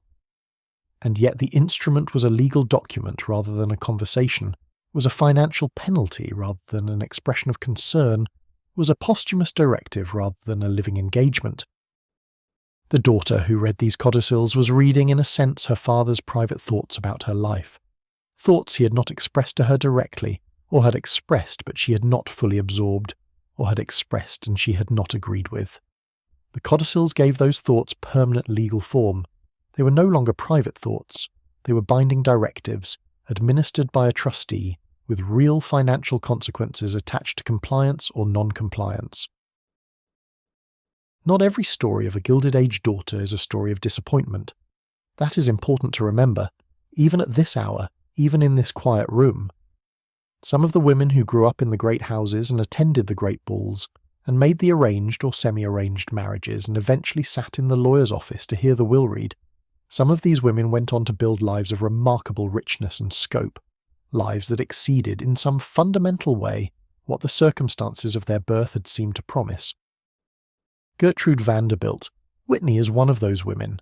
She was the daughter of Cornelius Vanderbilt II and Alice Claypool Gwynn, and she grew up in the heart of the Gilded Age world, the Fifth Avenue mansion, the breakers in Newport, the whole elaborate machinery of Vanderbilt social life. She debuted into society at the appropriate age and married Harry Payne Whitney, a man of suitable fortune and appropriate background, and she fulfilled the social obligations of her position with the competence that had been trained into her from childhood. And alongside this expected life, she made something else. She was an artist, a serious sculptor who had studied in Paris and who produced work of genuine ambition and considerable scale. She was a patron, spending her own considerable resources on the support of American artists at a time when American art was not yet fashionable in the circles where her family moved. She collected, she supported, she created, out of her own vision and her own determination, the the Whitney Studio Club, and later the Whitney Museum of American Art, which still stands in New York today, the permanent evidence of what she decided to do with the life she had inherited. Gertrude's father's will had given her a substantial inheritance, and she used that inheritance as the foundation for something that was entirely her own. This is one of the ways that inherited wealth can function, not as a destination, not as the final proof of a family's achievement, but as a starting point for achievements that the family had not anticipated. The money was the Vanderbilts, the museum was Gertrude's. Consuelo Vanderbilt's story had a second chapter that was often overlooked in the attention paid to her difficult first marriage.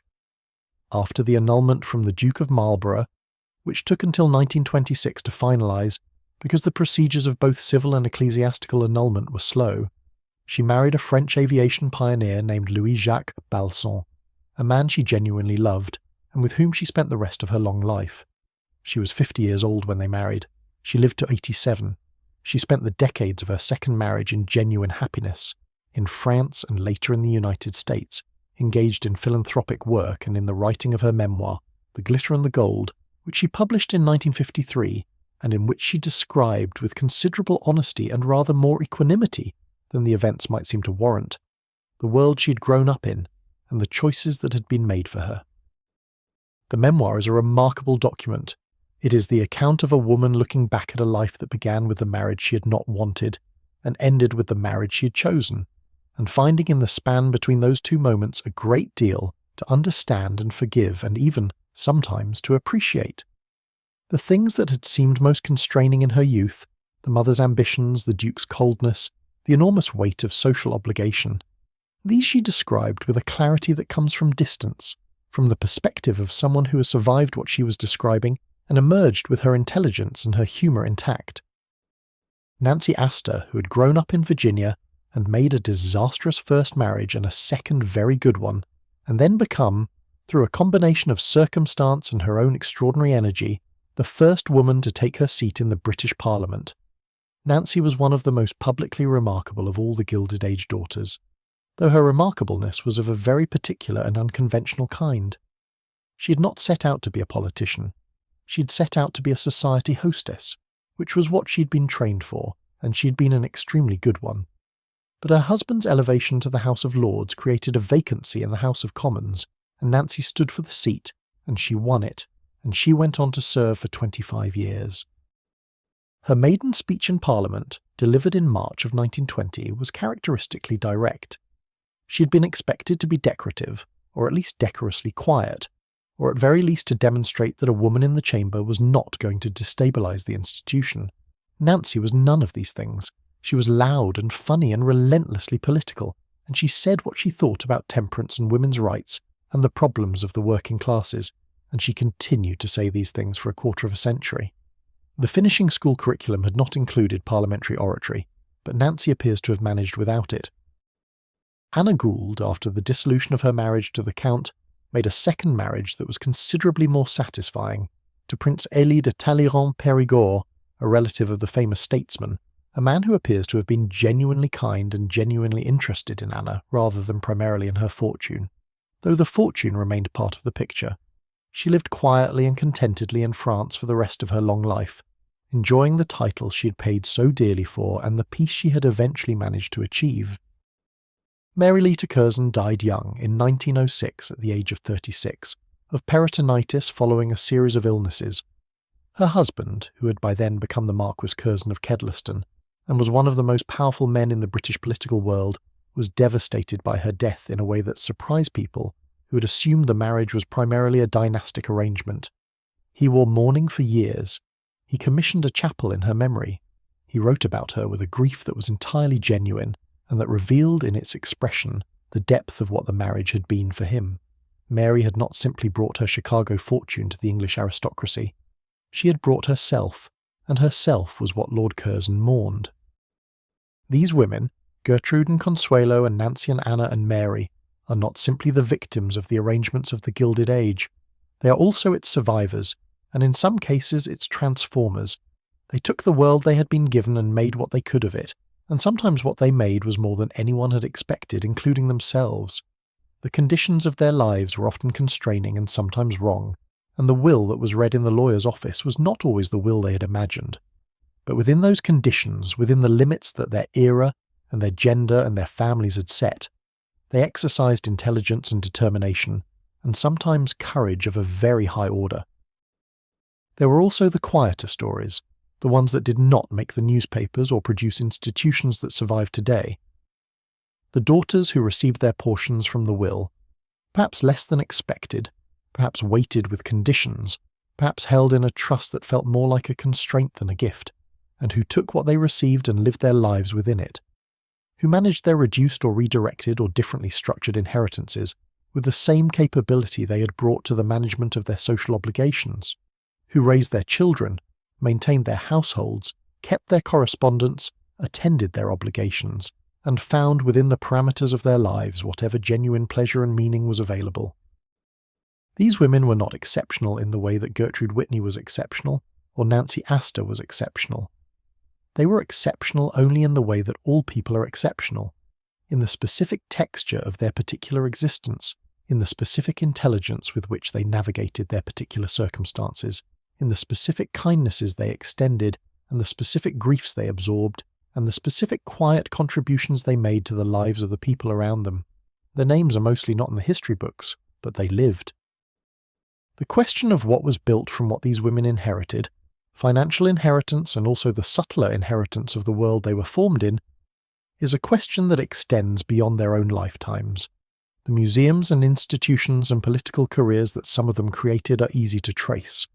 Harder to trace, but equally real, are the standards of intelligence and capability and social awareness that they passed to their daughters and granddaughters, the expectations of a life well managed and a world thoughtfully engaged with that went forward from them into generations they never knew. The daughters of the Gilded Age did not, most of them, change the world. They lived inside it, as we all live inside our worlds, shaped by its assumptions and pushing against its limits with whatever force they could bring to bear. But the world they lived inside was also shaped by them, in ways that are sometimes visible and often not. The drawing rooms where they learned their lessons passed on those lessons. The children they raised became people in the world. The money they managed, within the constraints the wills had established, moved through the economy in directions they could partially determine. And in the lawyer's office, in the afternoon light, in the silence after the reading, the woman who grew up an heiress is still sitting with her gloves in her lap. The document has been read. Whatever it says is now known. And she is already, in the particular competence of women who have been trained all their lives to manage what cannot be changed, beginning to think about what comes next. The philanthropy that some Gilded Age daughters pursued was itself a form of the autonomy that the will reading had sometimes revealed to be more conditional than they had thought. In the domain of charitable giving, women could exercise a kind of authority over money that the social conventions of the era somewhat restricted in other domains. A woman who gave to charities was praised. A woman who managed her own investments was regarded with more ambivalence. The difference was significant. Gertrude Vanderbilt. Whitney's decision to become an artist and an arts patron was in some ways a decision to exercise money in a domain where women were accepted and even celebrated. Art was an appropriate feminine interest. The patronage of artists was an extension of the domestic virtue of supporting and nurturing. The fact that Gertrude was herself a serious artist who produced large-scale sculpture was slightly more unusual, and she navigated that unusualness with considerable skill, making her artistic practice seem like a natural extension of her social role rather than a radical departure from it. The Whitney Studio Club, which Gertrude founded in 1918 in a stable behind her MacDougall Alley townhouse in Greenwich Village, was not a drawing room in the Fifth Avenue sense. It was a working space for artists, and the artists who used it were not the kind of people who attended the Vanderbilt balls. They were painters and sculptors and photographers who were doing difficult and interesting work, and who had, in many cases, very little money and very few exhibitions. Gertrude paid their rents, bought their work, gave them exhibition space, and created a community around them. This was a different kind of social management than the kind she'd grown up doing, and it required a different set of skills.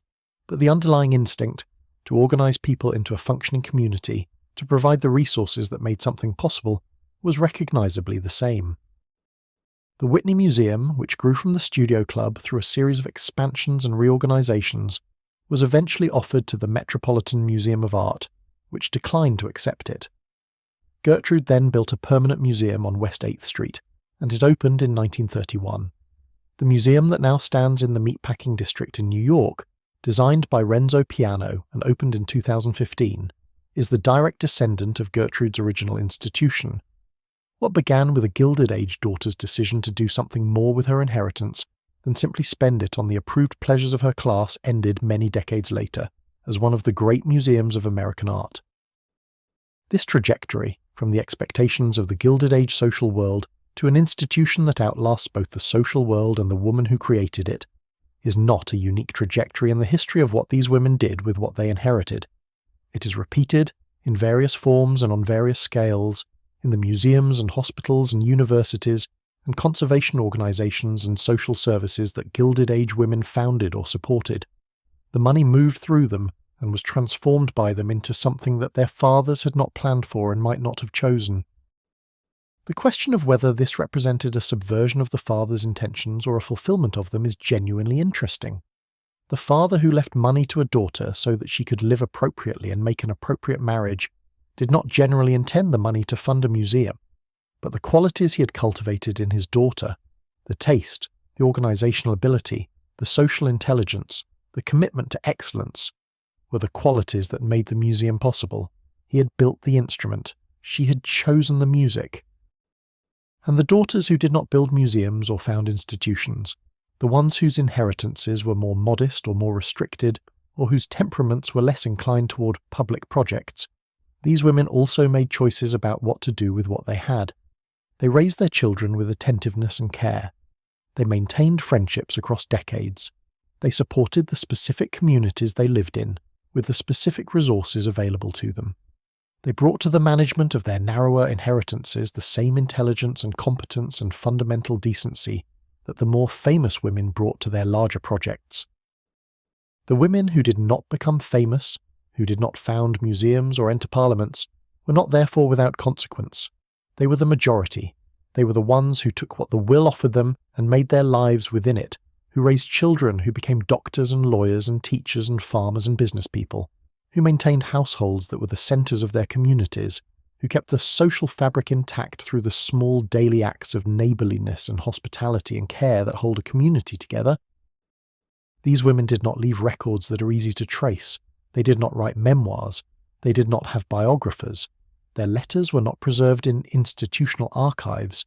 Their contributions are visible only in their effects, in the adults their children became, in the communities that functioned because someone was attending to the work of functioning, in the lives that were sustained by the particular kind of consistent, attentive care that does not make headlines, but without which the world is simply harder. The daughters of the Gilded Age who did this work were doing what their education had prepared them to do, in the context their education had prepared them to inhabit. And if the context was smaller than their intelligence warranted, if the work was less visible than its importance would suggest, if the preparation had omitted things that later turned out to be important, still, within those constraints they did the work. They showed up. They were present. They were adequate to what was required of them, day after day, in the rooms they actually inhabited rather than the rooms they had been promised. The women who did not become famous, who did not found museums or enter parliaments, were not therefore without consequence. They were the majority. They were the ones who took what the will offered them and made their lives within it, who raised children who became doctors and lawyers and teachers and farmers and business people, who maintained households that were the centres of their communities, who kept the social fabric intact through the small daily acts of neighbourliness and hospitality and care that hold a community together. These women did not leave records that are easy to trace. They did not write memoirs. They did not have biographers. Their letters were not preserved in institutional archives. Their contributions are visible only in their effects, in the adults their children became, in the communities that functioned because someone was attending to the work of functioning, in the lives that were sustained by the particular kind of consistent, attentive care that does not make headlines, but without which the world is simply harder. The daughters of the Gilded Age who did this work were doing what their education had prepared them to do, in the context their education had prepared them to inhabit. And if the context was smaller than their intelligence warranted, if the work was less visible than its importance would suggest, if the preparation had omitted things that later turned out to be important, still, within those constraints they did the work. They showed up. They were present. They were adequate to what was required of them, day after day, in the rooms they actually inhabited rather than the rooms they had been promised. There is a kind of expectation that is so large and so old and so thoroughly woven into the fabric of a life that it stops feeling like expectation and starts feeling like fact. The daughters of the Gilded Age had expectations of this kind, not just the expectation of wealth, though that was the largest and most consequential of them, but a whole constellation of expectations about who they were and what their lives would contain, and how the world would arrange itself around them. These expectations were so constant, so thoroughly present from birth, that the daughters had absorbed them without noticing, the way you absorb the grammar of your native language, not as a set of rules you learn, but as the shape of thought itself. The expectation of wealth was foundational, beneath it were others, the expectation that they would be treated with a certain deference, by servants, by shopkeepers, by the various people whose livelihoods depended on the custom of families like theirs. The expectation that their social obligations would be met with the resources required to meet them appropriately. The expectation that when something needed to be arranged, a ball, a trip, a new gown, a household repair of some significance, it would be arranged. Not by magic, not automatically, but by the system of money and service and management that had always surrounded them. These expectations extended to the body itself. The Gilded Age woman of the great families was dressed, from her earliest years, in clothes that signalled her position. The children's clothes were made by seamstresses. The adult gowns came from Paris. The lingerie was fine, the shoes were made to order, the jewels accumulated over a lifetime, and were augmented by gifts and by inheritance, and by the kind of shopping that is only possible when the question of what things cost is genuinely irrelevant. The body of the Gilded Age heiress was clothed in expectation, draped in the accumulated assumption that she was a person for whom certain things were appropriate and certain things were not, and the appropriate things were expensive and beautiful, and the inappropriate things were everything else. There were also expectations about time. The woman who did not need to work, whose life was not organised around the necessity of earning a living, had time in a quantity that was itself a form of luxury. Time to take a drive in the afternoon, time to receive callers on the correct days, time to attend the opera and the balls and the charity luncheons and the exhibitions and the various other events that constituted the social calendar of a woman of her position. This time was organised, structured, filled with obligations. The obligations of a social life are not the obligations of a profession, but they are genuine obligations, requiring real energy and real management. But it was not constrained by the necessity of being somewhere at a particular hour in order to earn a particular wage. The expectation of this kind of time, leisure that was also obligation, freedom that was also performance, shaped the inner life as much as the outer one. A woman who was not required to work could think. She could read. She could develop interests that were not connected to any practical purpose. She could become, if she was of that temperament, a genuine intellectual or artist or collector, not because her circumstances demanded it, but because her circumstances permitted it, and she chose it. Gertrude Whitney chose art. Mary Leiter chose diplomatic life. Nancy Astor chose politics. The choice was itself a product of the time that their position gave them. But the expectation of this time was also a trap of a particular kind. The woman who expected to have leisure time was the woman who had not been trained to fill that time with the kind of work that earns money. Her time was available but not monetizable, which meant that the comfortable expectation of unearned time was entirely dependent on the continuation of the money that freed her from the necessity of earning. If the money diminished, through the terms of the will, through a husband's extravagance, through any of the various vicissitudes that can diminish a fortune, the time would remain, but it would change character. It would become no longer the time of someone who chooses how to spend her day, but the time of someone who must find a way to fill a day that is now defined by what she no longer has. The expectation of security was perhaps the most pervasive of all. Security meant knowing that the basic requirements of life, shelter, food, heat, clothing, the education of one's children, the management of whatever health problems arose, would be provided for. For the daughters of the great fortunes, this security had been absolute, or had seemed absolute for their entire lives. It had never been tested. It had never been under question.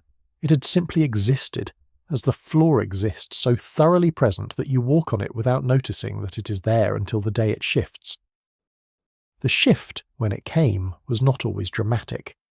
In the most extreme cases, the daughter who discovered that her father's fortune had been much diminished by the time he died, or the daughter whose will revealed conditions she could not or would not comply with, or the daughter whose inheritance was tied up in litigation for years, the shift was substantial and immediate.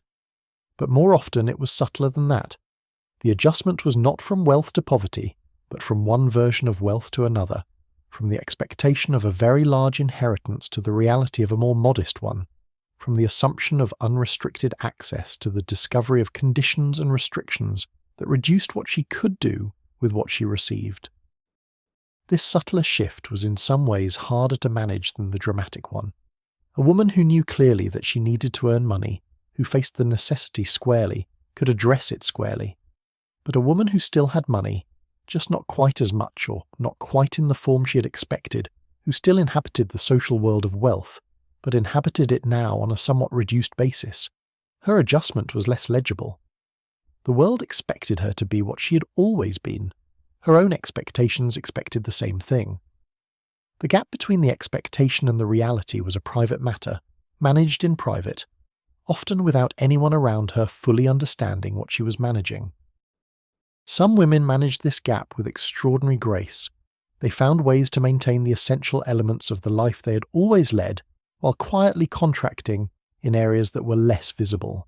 They made economies in the household that the household itself barely noticed. They continued their charitable obligations, the things that were visible, that constituted their social identity, while reducing the less visible expenditures. They were generous at the right moments and careful at the moments that didn't matter as much. This was a kind of management that their education had in fact prepared them for, though it had not been the management they had expected to need. Others found the adjustment genuinely difficult, not because they lacked the intelligence to manage it, but because the expectations were so deeply embedded that adjusting them felt like adjusting a fundamental belief about the nature of the world. If you have grown up knowing, as a matter of certainty rather than opinion, that you are a wealthy woman, and if that knowledge has shaped not just your behaviour, but your sense of who you are, then the discovery that the wealth is less certain or less unconditional than you believed is not simply a practical problem. It is an identity problem. It requires not just a change in spending, but a change in the story you tell yourself about yourself. The weight of what had been expected, by the daughter, by her family, by the society she moved in, didn't lift simply because the will had been read and the terms were now known. If anything, the expectation added weight to the reality, made the gap between them feel larger than it might have felt to a woman who had never expected so much. The woman who expected $10 million and received $3 million was not simply a woman with $3 million, which is not a bad thing to be. She was also a woman carrying the ghost of the $7 million that was supposed to be there but was not, and ghosts are heavier than the things they represent. The expectations also weighed on the next generation. The daughters of the daughters who received less than expected had been raised in the same atmosphere of wealthy expectation, by women who had grown up in that atmosphere and who had, despite the adjustment required by the will, maintained as much of it as possible for the sake of the children. These grandchildren of the Gilded Age were themselves shaped by expectations they had not earned and could not fully understand, inheritors of an ambient expectation of comfort and status that was not always backed by the resources that would have supported it. This is one of the ways that the Gilded Age's particular combination of vast wealth and restricted access to that wealth for women extended its effects through time. The daughters who were formed by the expectation of wealth and then discovered the conditions attached to it formed their own daughters in the same expectation, because what do you know to give your children except what was given to you? And so, the expectation travelled forward, sometimes well supported by the reality, and sometimes not, always carrying within it the shadow of the world it had come from, the marble halls and the silk gowns and the carriage wheels on Fifth Avenue in the winter snow. The afternoon is very quiet now. The lawyer has finished reading.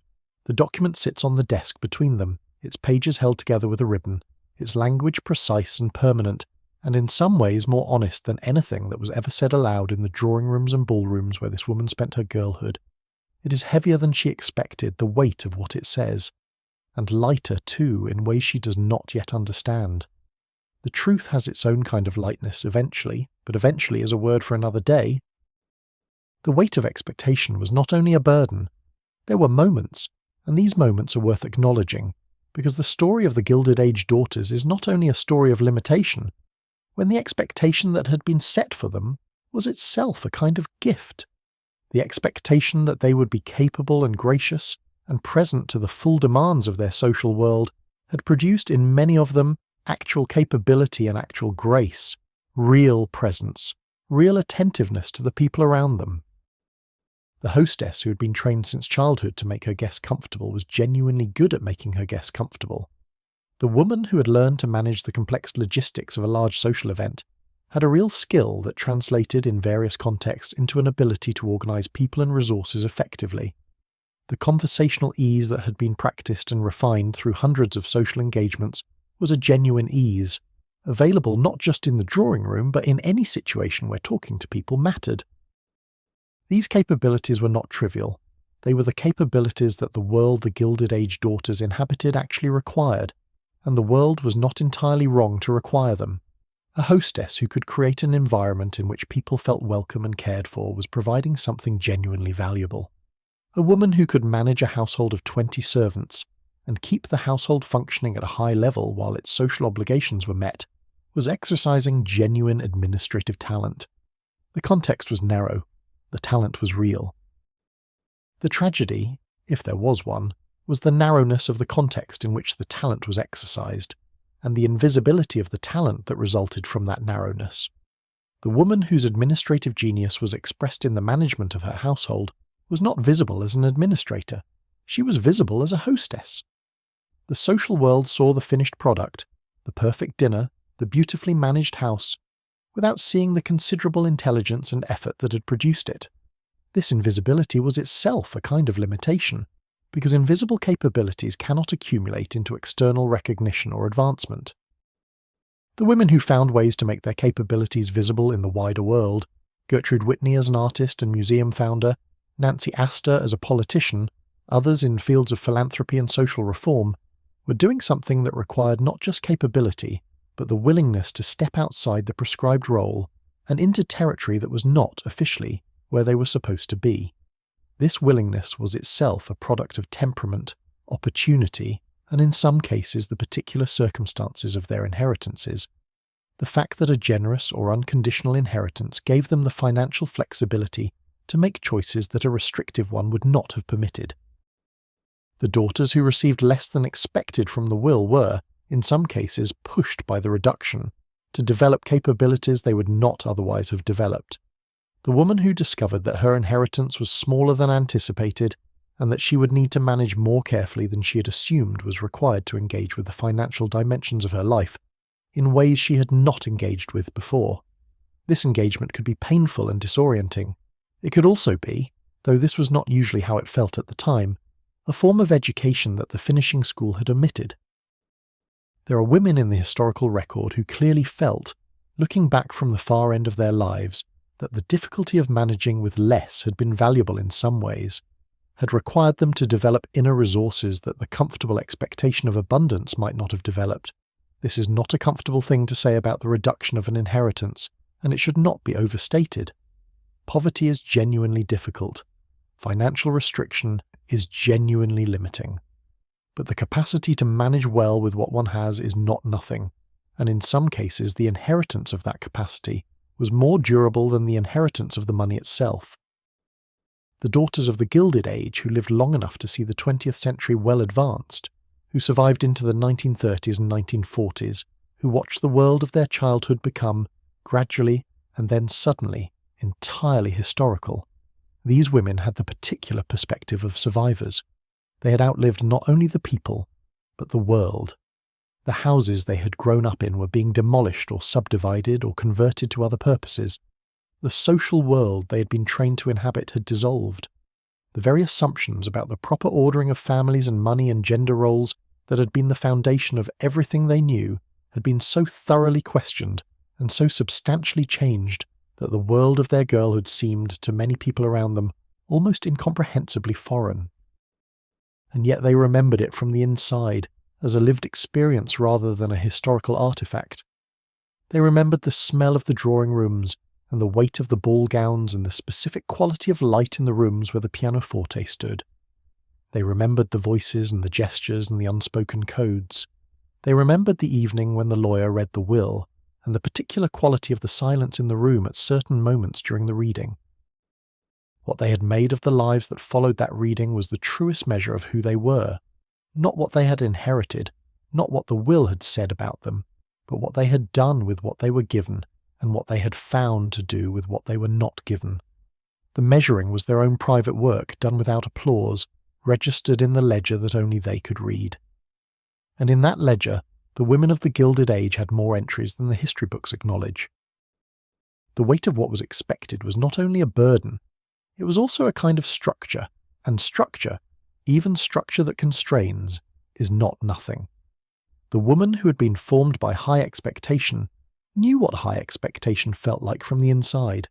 She knew the particular quality of being held to a standard, even if the standard had been set by others for reasons that had nothing to do with her own wishes. She knew how to hold herself. She knew how to enter a room. She knew how to be still when stillness was required. These things sound small. They were not always small. In certain rooms and at certain moments they were precisely the thing that was needed, and she had them, and she used them. What the expectation had not prepared her for was the private interior life of adjustment, the long quiet work of revising one's understanding of oneself in light of facts that had not previously been available. This work was done alone, or almost alone.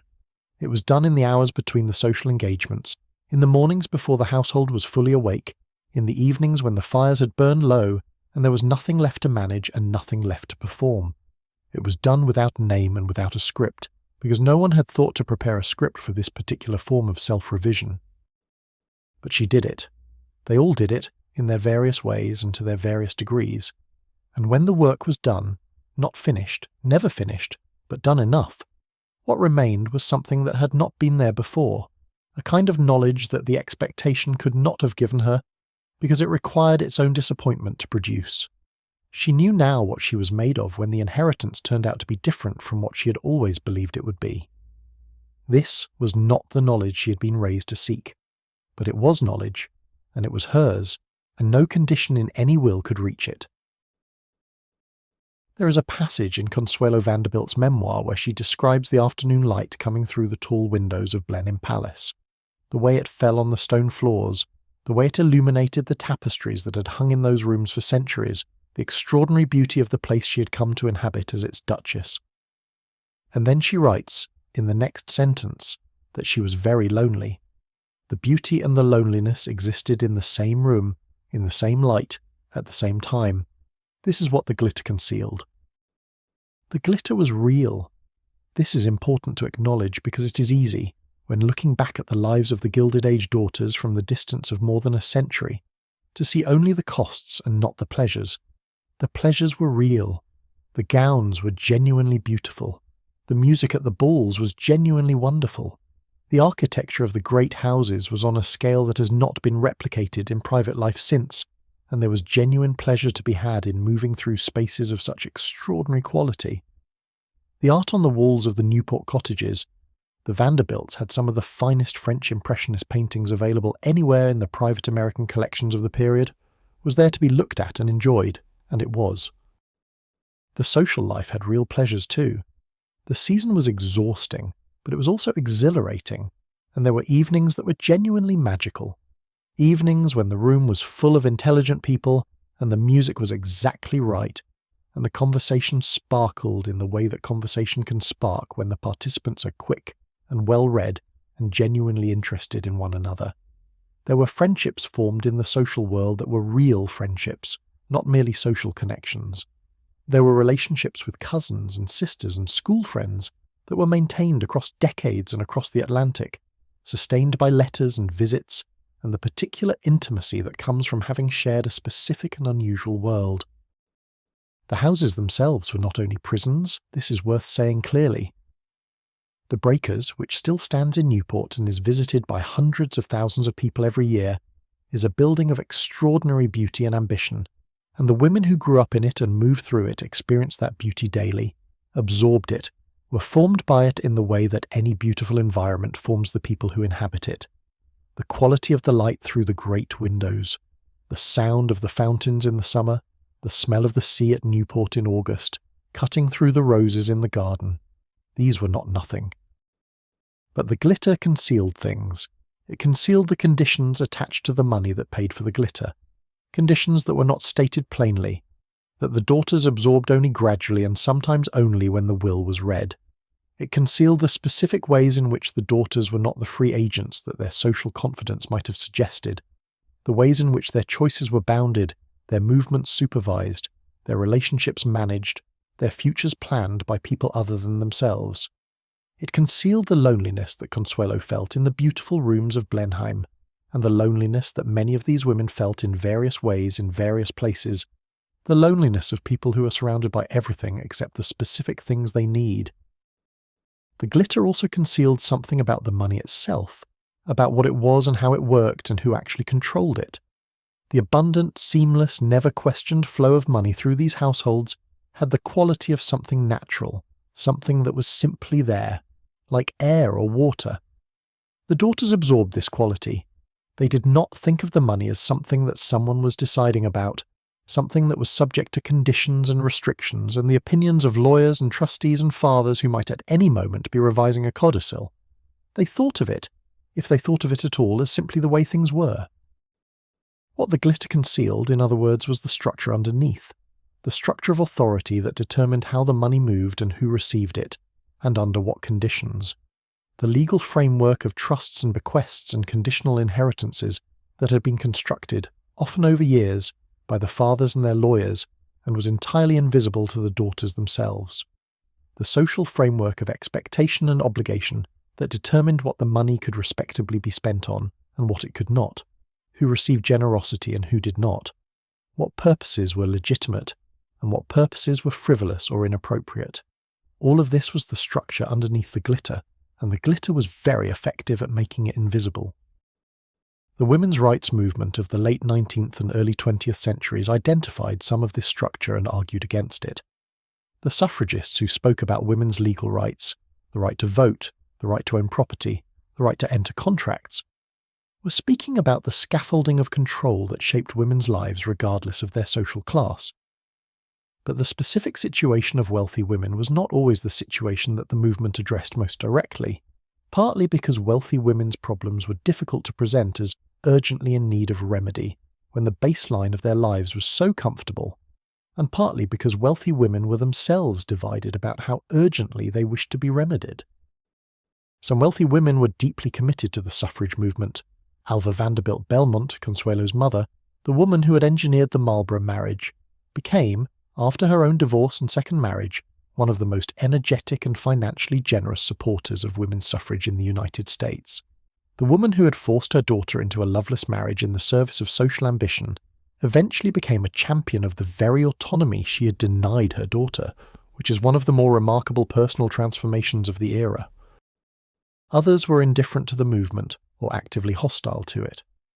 The argument that wealthy women needed political rights rang hollow to women who were accustomed to exercising very considerable informal power, who set the social agenda, managed significant households, directed philanthropic resources, and influenced public life through the social connections they maintained.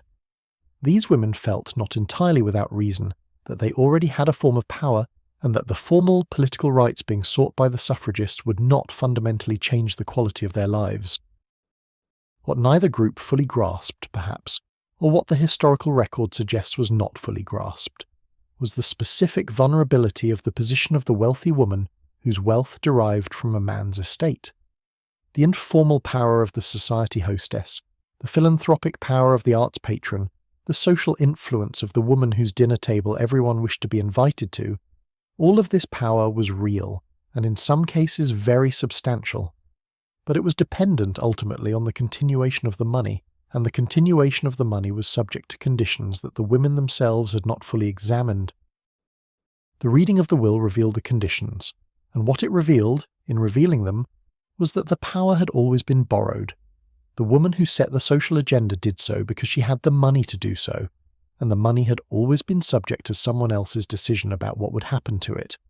The informal power was genuine, but its foundation was less secure than it had appeared, because the foundation was not her own money in her own hands, but the money of a father who was, it turned out, quite specific in his views about what she should do with her life. The glitter, in the end, was a surface. A beautiful surface, in many cases genuinely lovely, covering a structure that was more complicated and more constraining than it appeared. The daughters who grew up bathed in that glitter were real people with real intelligence and real feelings, navigating a world that their education had prepared them for, and also, in certain crucial ways, had not. The will was the document that made the structure visible. It showed them, in the legal language of codicils and conditions and trust provisions, what had always been there underneath. There is a word for the quality of light that comes through a window in the late afternoon of a winter day. A particular quality, thin and golden and slightly slanted, that makes everything it touches look both beautiful and temporary.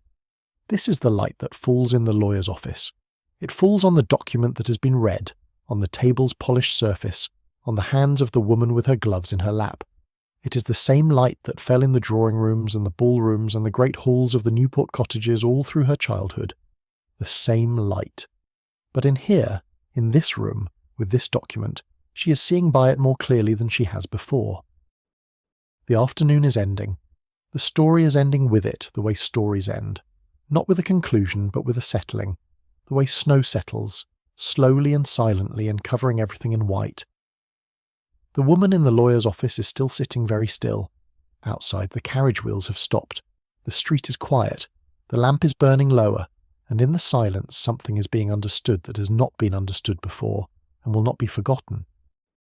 What the glitter preserved, alongside what it concealed, was a record of a specific moment in American social history. The Gilded Age produced documentation of itself on a scale that no previous American era had managed. Not because the people in it were more historically self-conscious, but because they were wealthy enough to commission portraits and buy good cameras and maintain archives and employ secretaries who kept records.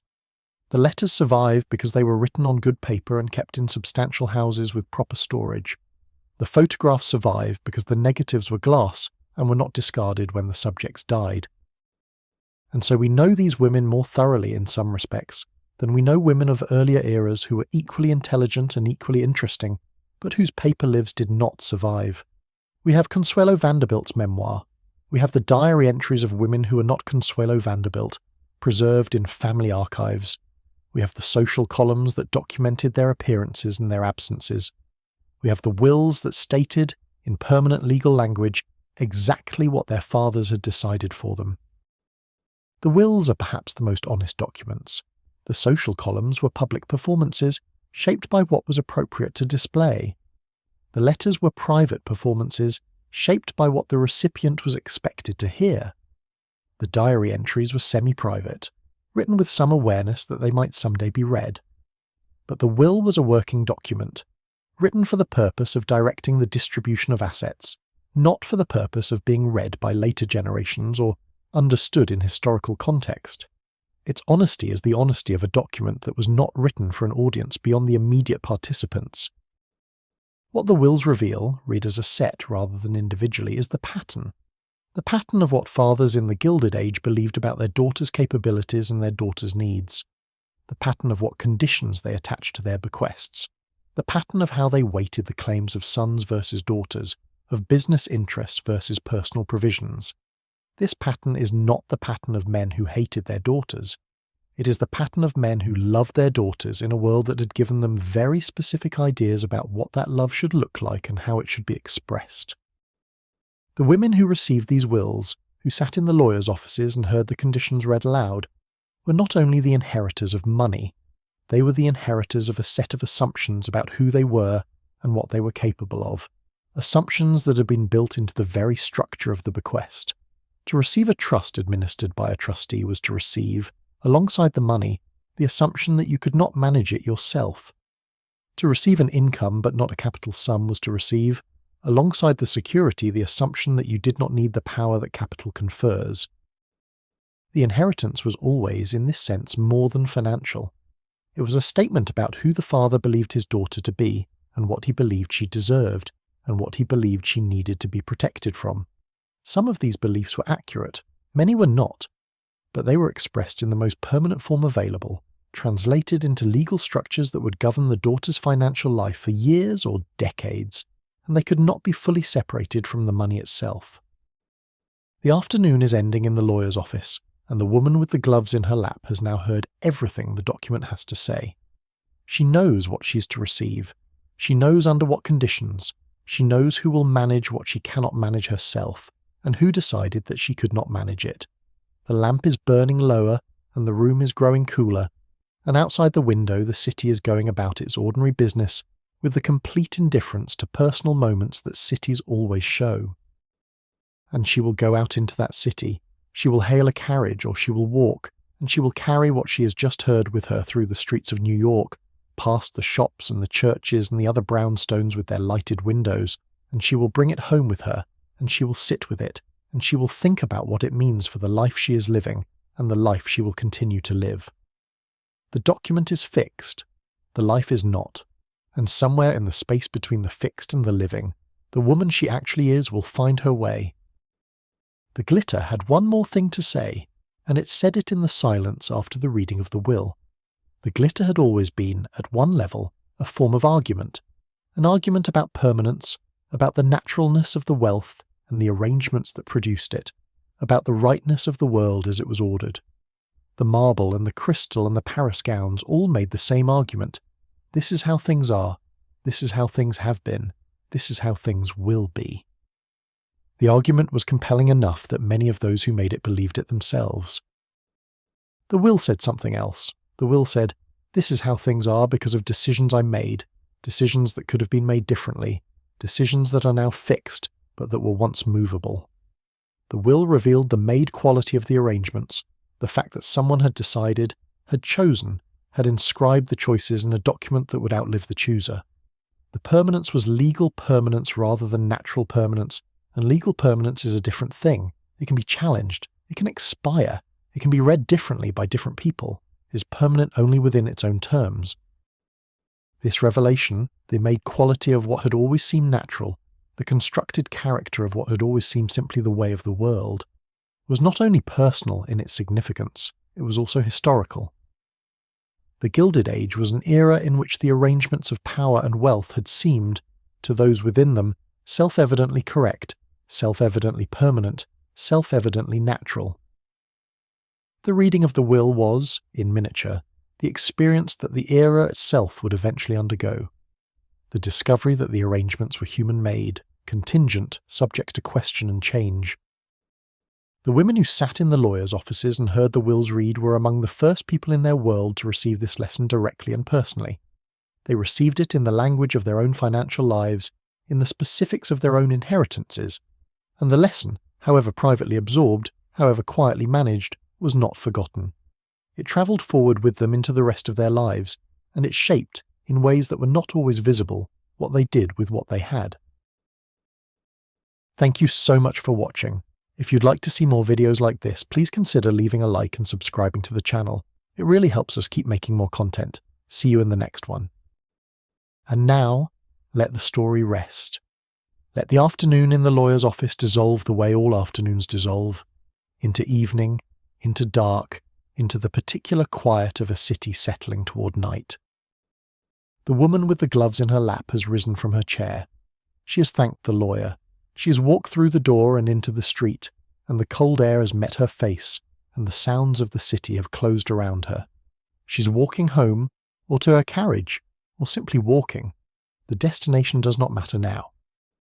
The houses along Fifth Avenue are lit from within, their windows warm against the dark. Somewhere inside one of them, a pianoforte is being played, very softly, something slow and unhurried. The smell of snow is in the air. The street is quiet. The great houses are still standing. Their marble is cold in the winter dark, and their rooms are full of the particular silence of rooms where many things have happened, and none of those things are happening now. The ballrooms are empty. The dining tables are bare, the chandeliers are still, their crystals catching no light because there is no light to catch. In the nursery rooms at the top of the house, the children who grew up there are gone now, grown and gone and making their own lives in their own places. The governess's room is empty. The pianoforte in the music room has not been played in years. The smell of beeswax has faded, or is so present it can no longer be perceived as separate from the air itself.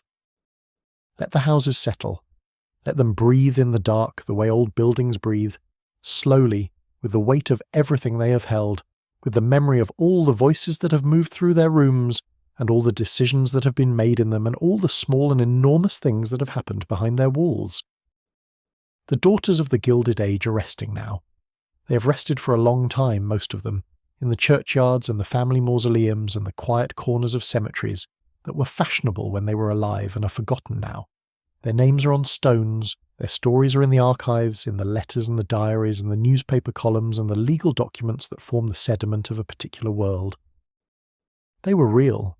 This is the simplest and most important thing about them. They were real women who lived real lives in a world that expected certain things from them, and provided certain things for them, and took certain things from them without, always, being entirely transparent about the taking. They were intelligent and capable and formed by their circumstances, and also, sometimes, in excess of their circumstances, more than the world they lived in knew what to do with. Let them rest, and let yourself rest. The night is very quiet now. The snow is falling or not falling, but the cold is there, the winter dark, the particular piece of a city after most of it has gone to sleep. The lawyer's office is dark. The document is folded in its place. The lamp has been extinguished. Whatever the will said, it has been heard, and the hearing of it is the beginning of something, though what exactly it is the beginning of remains, as most beginnings do, to be determined.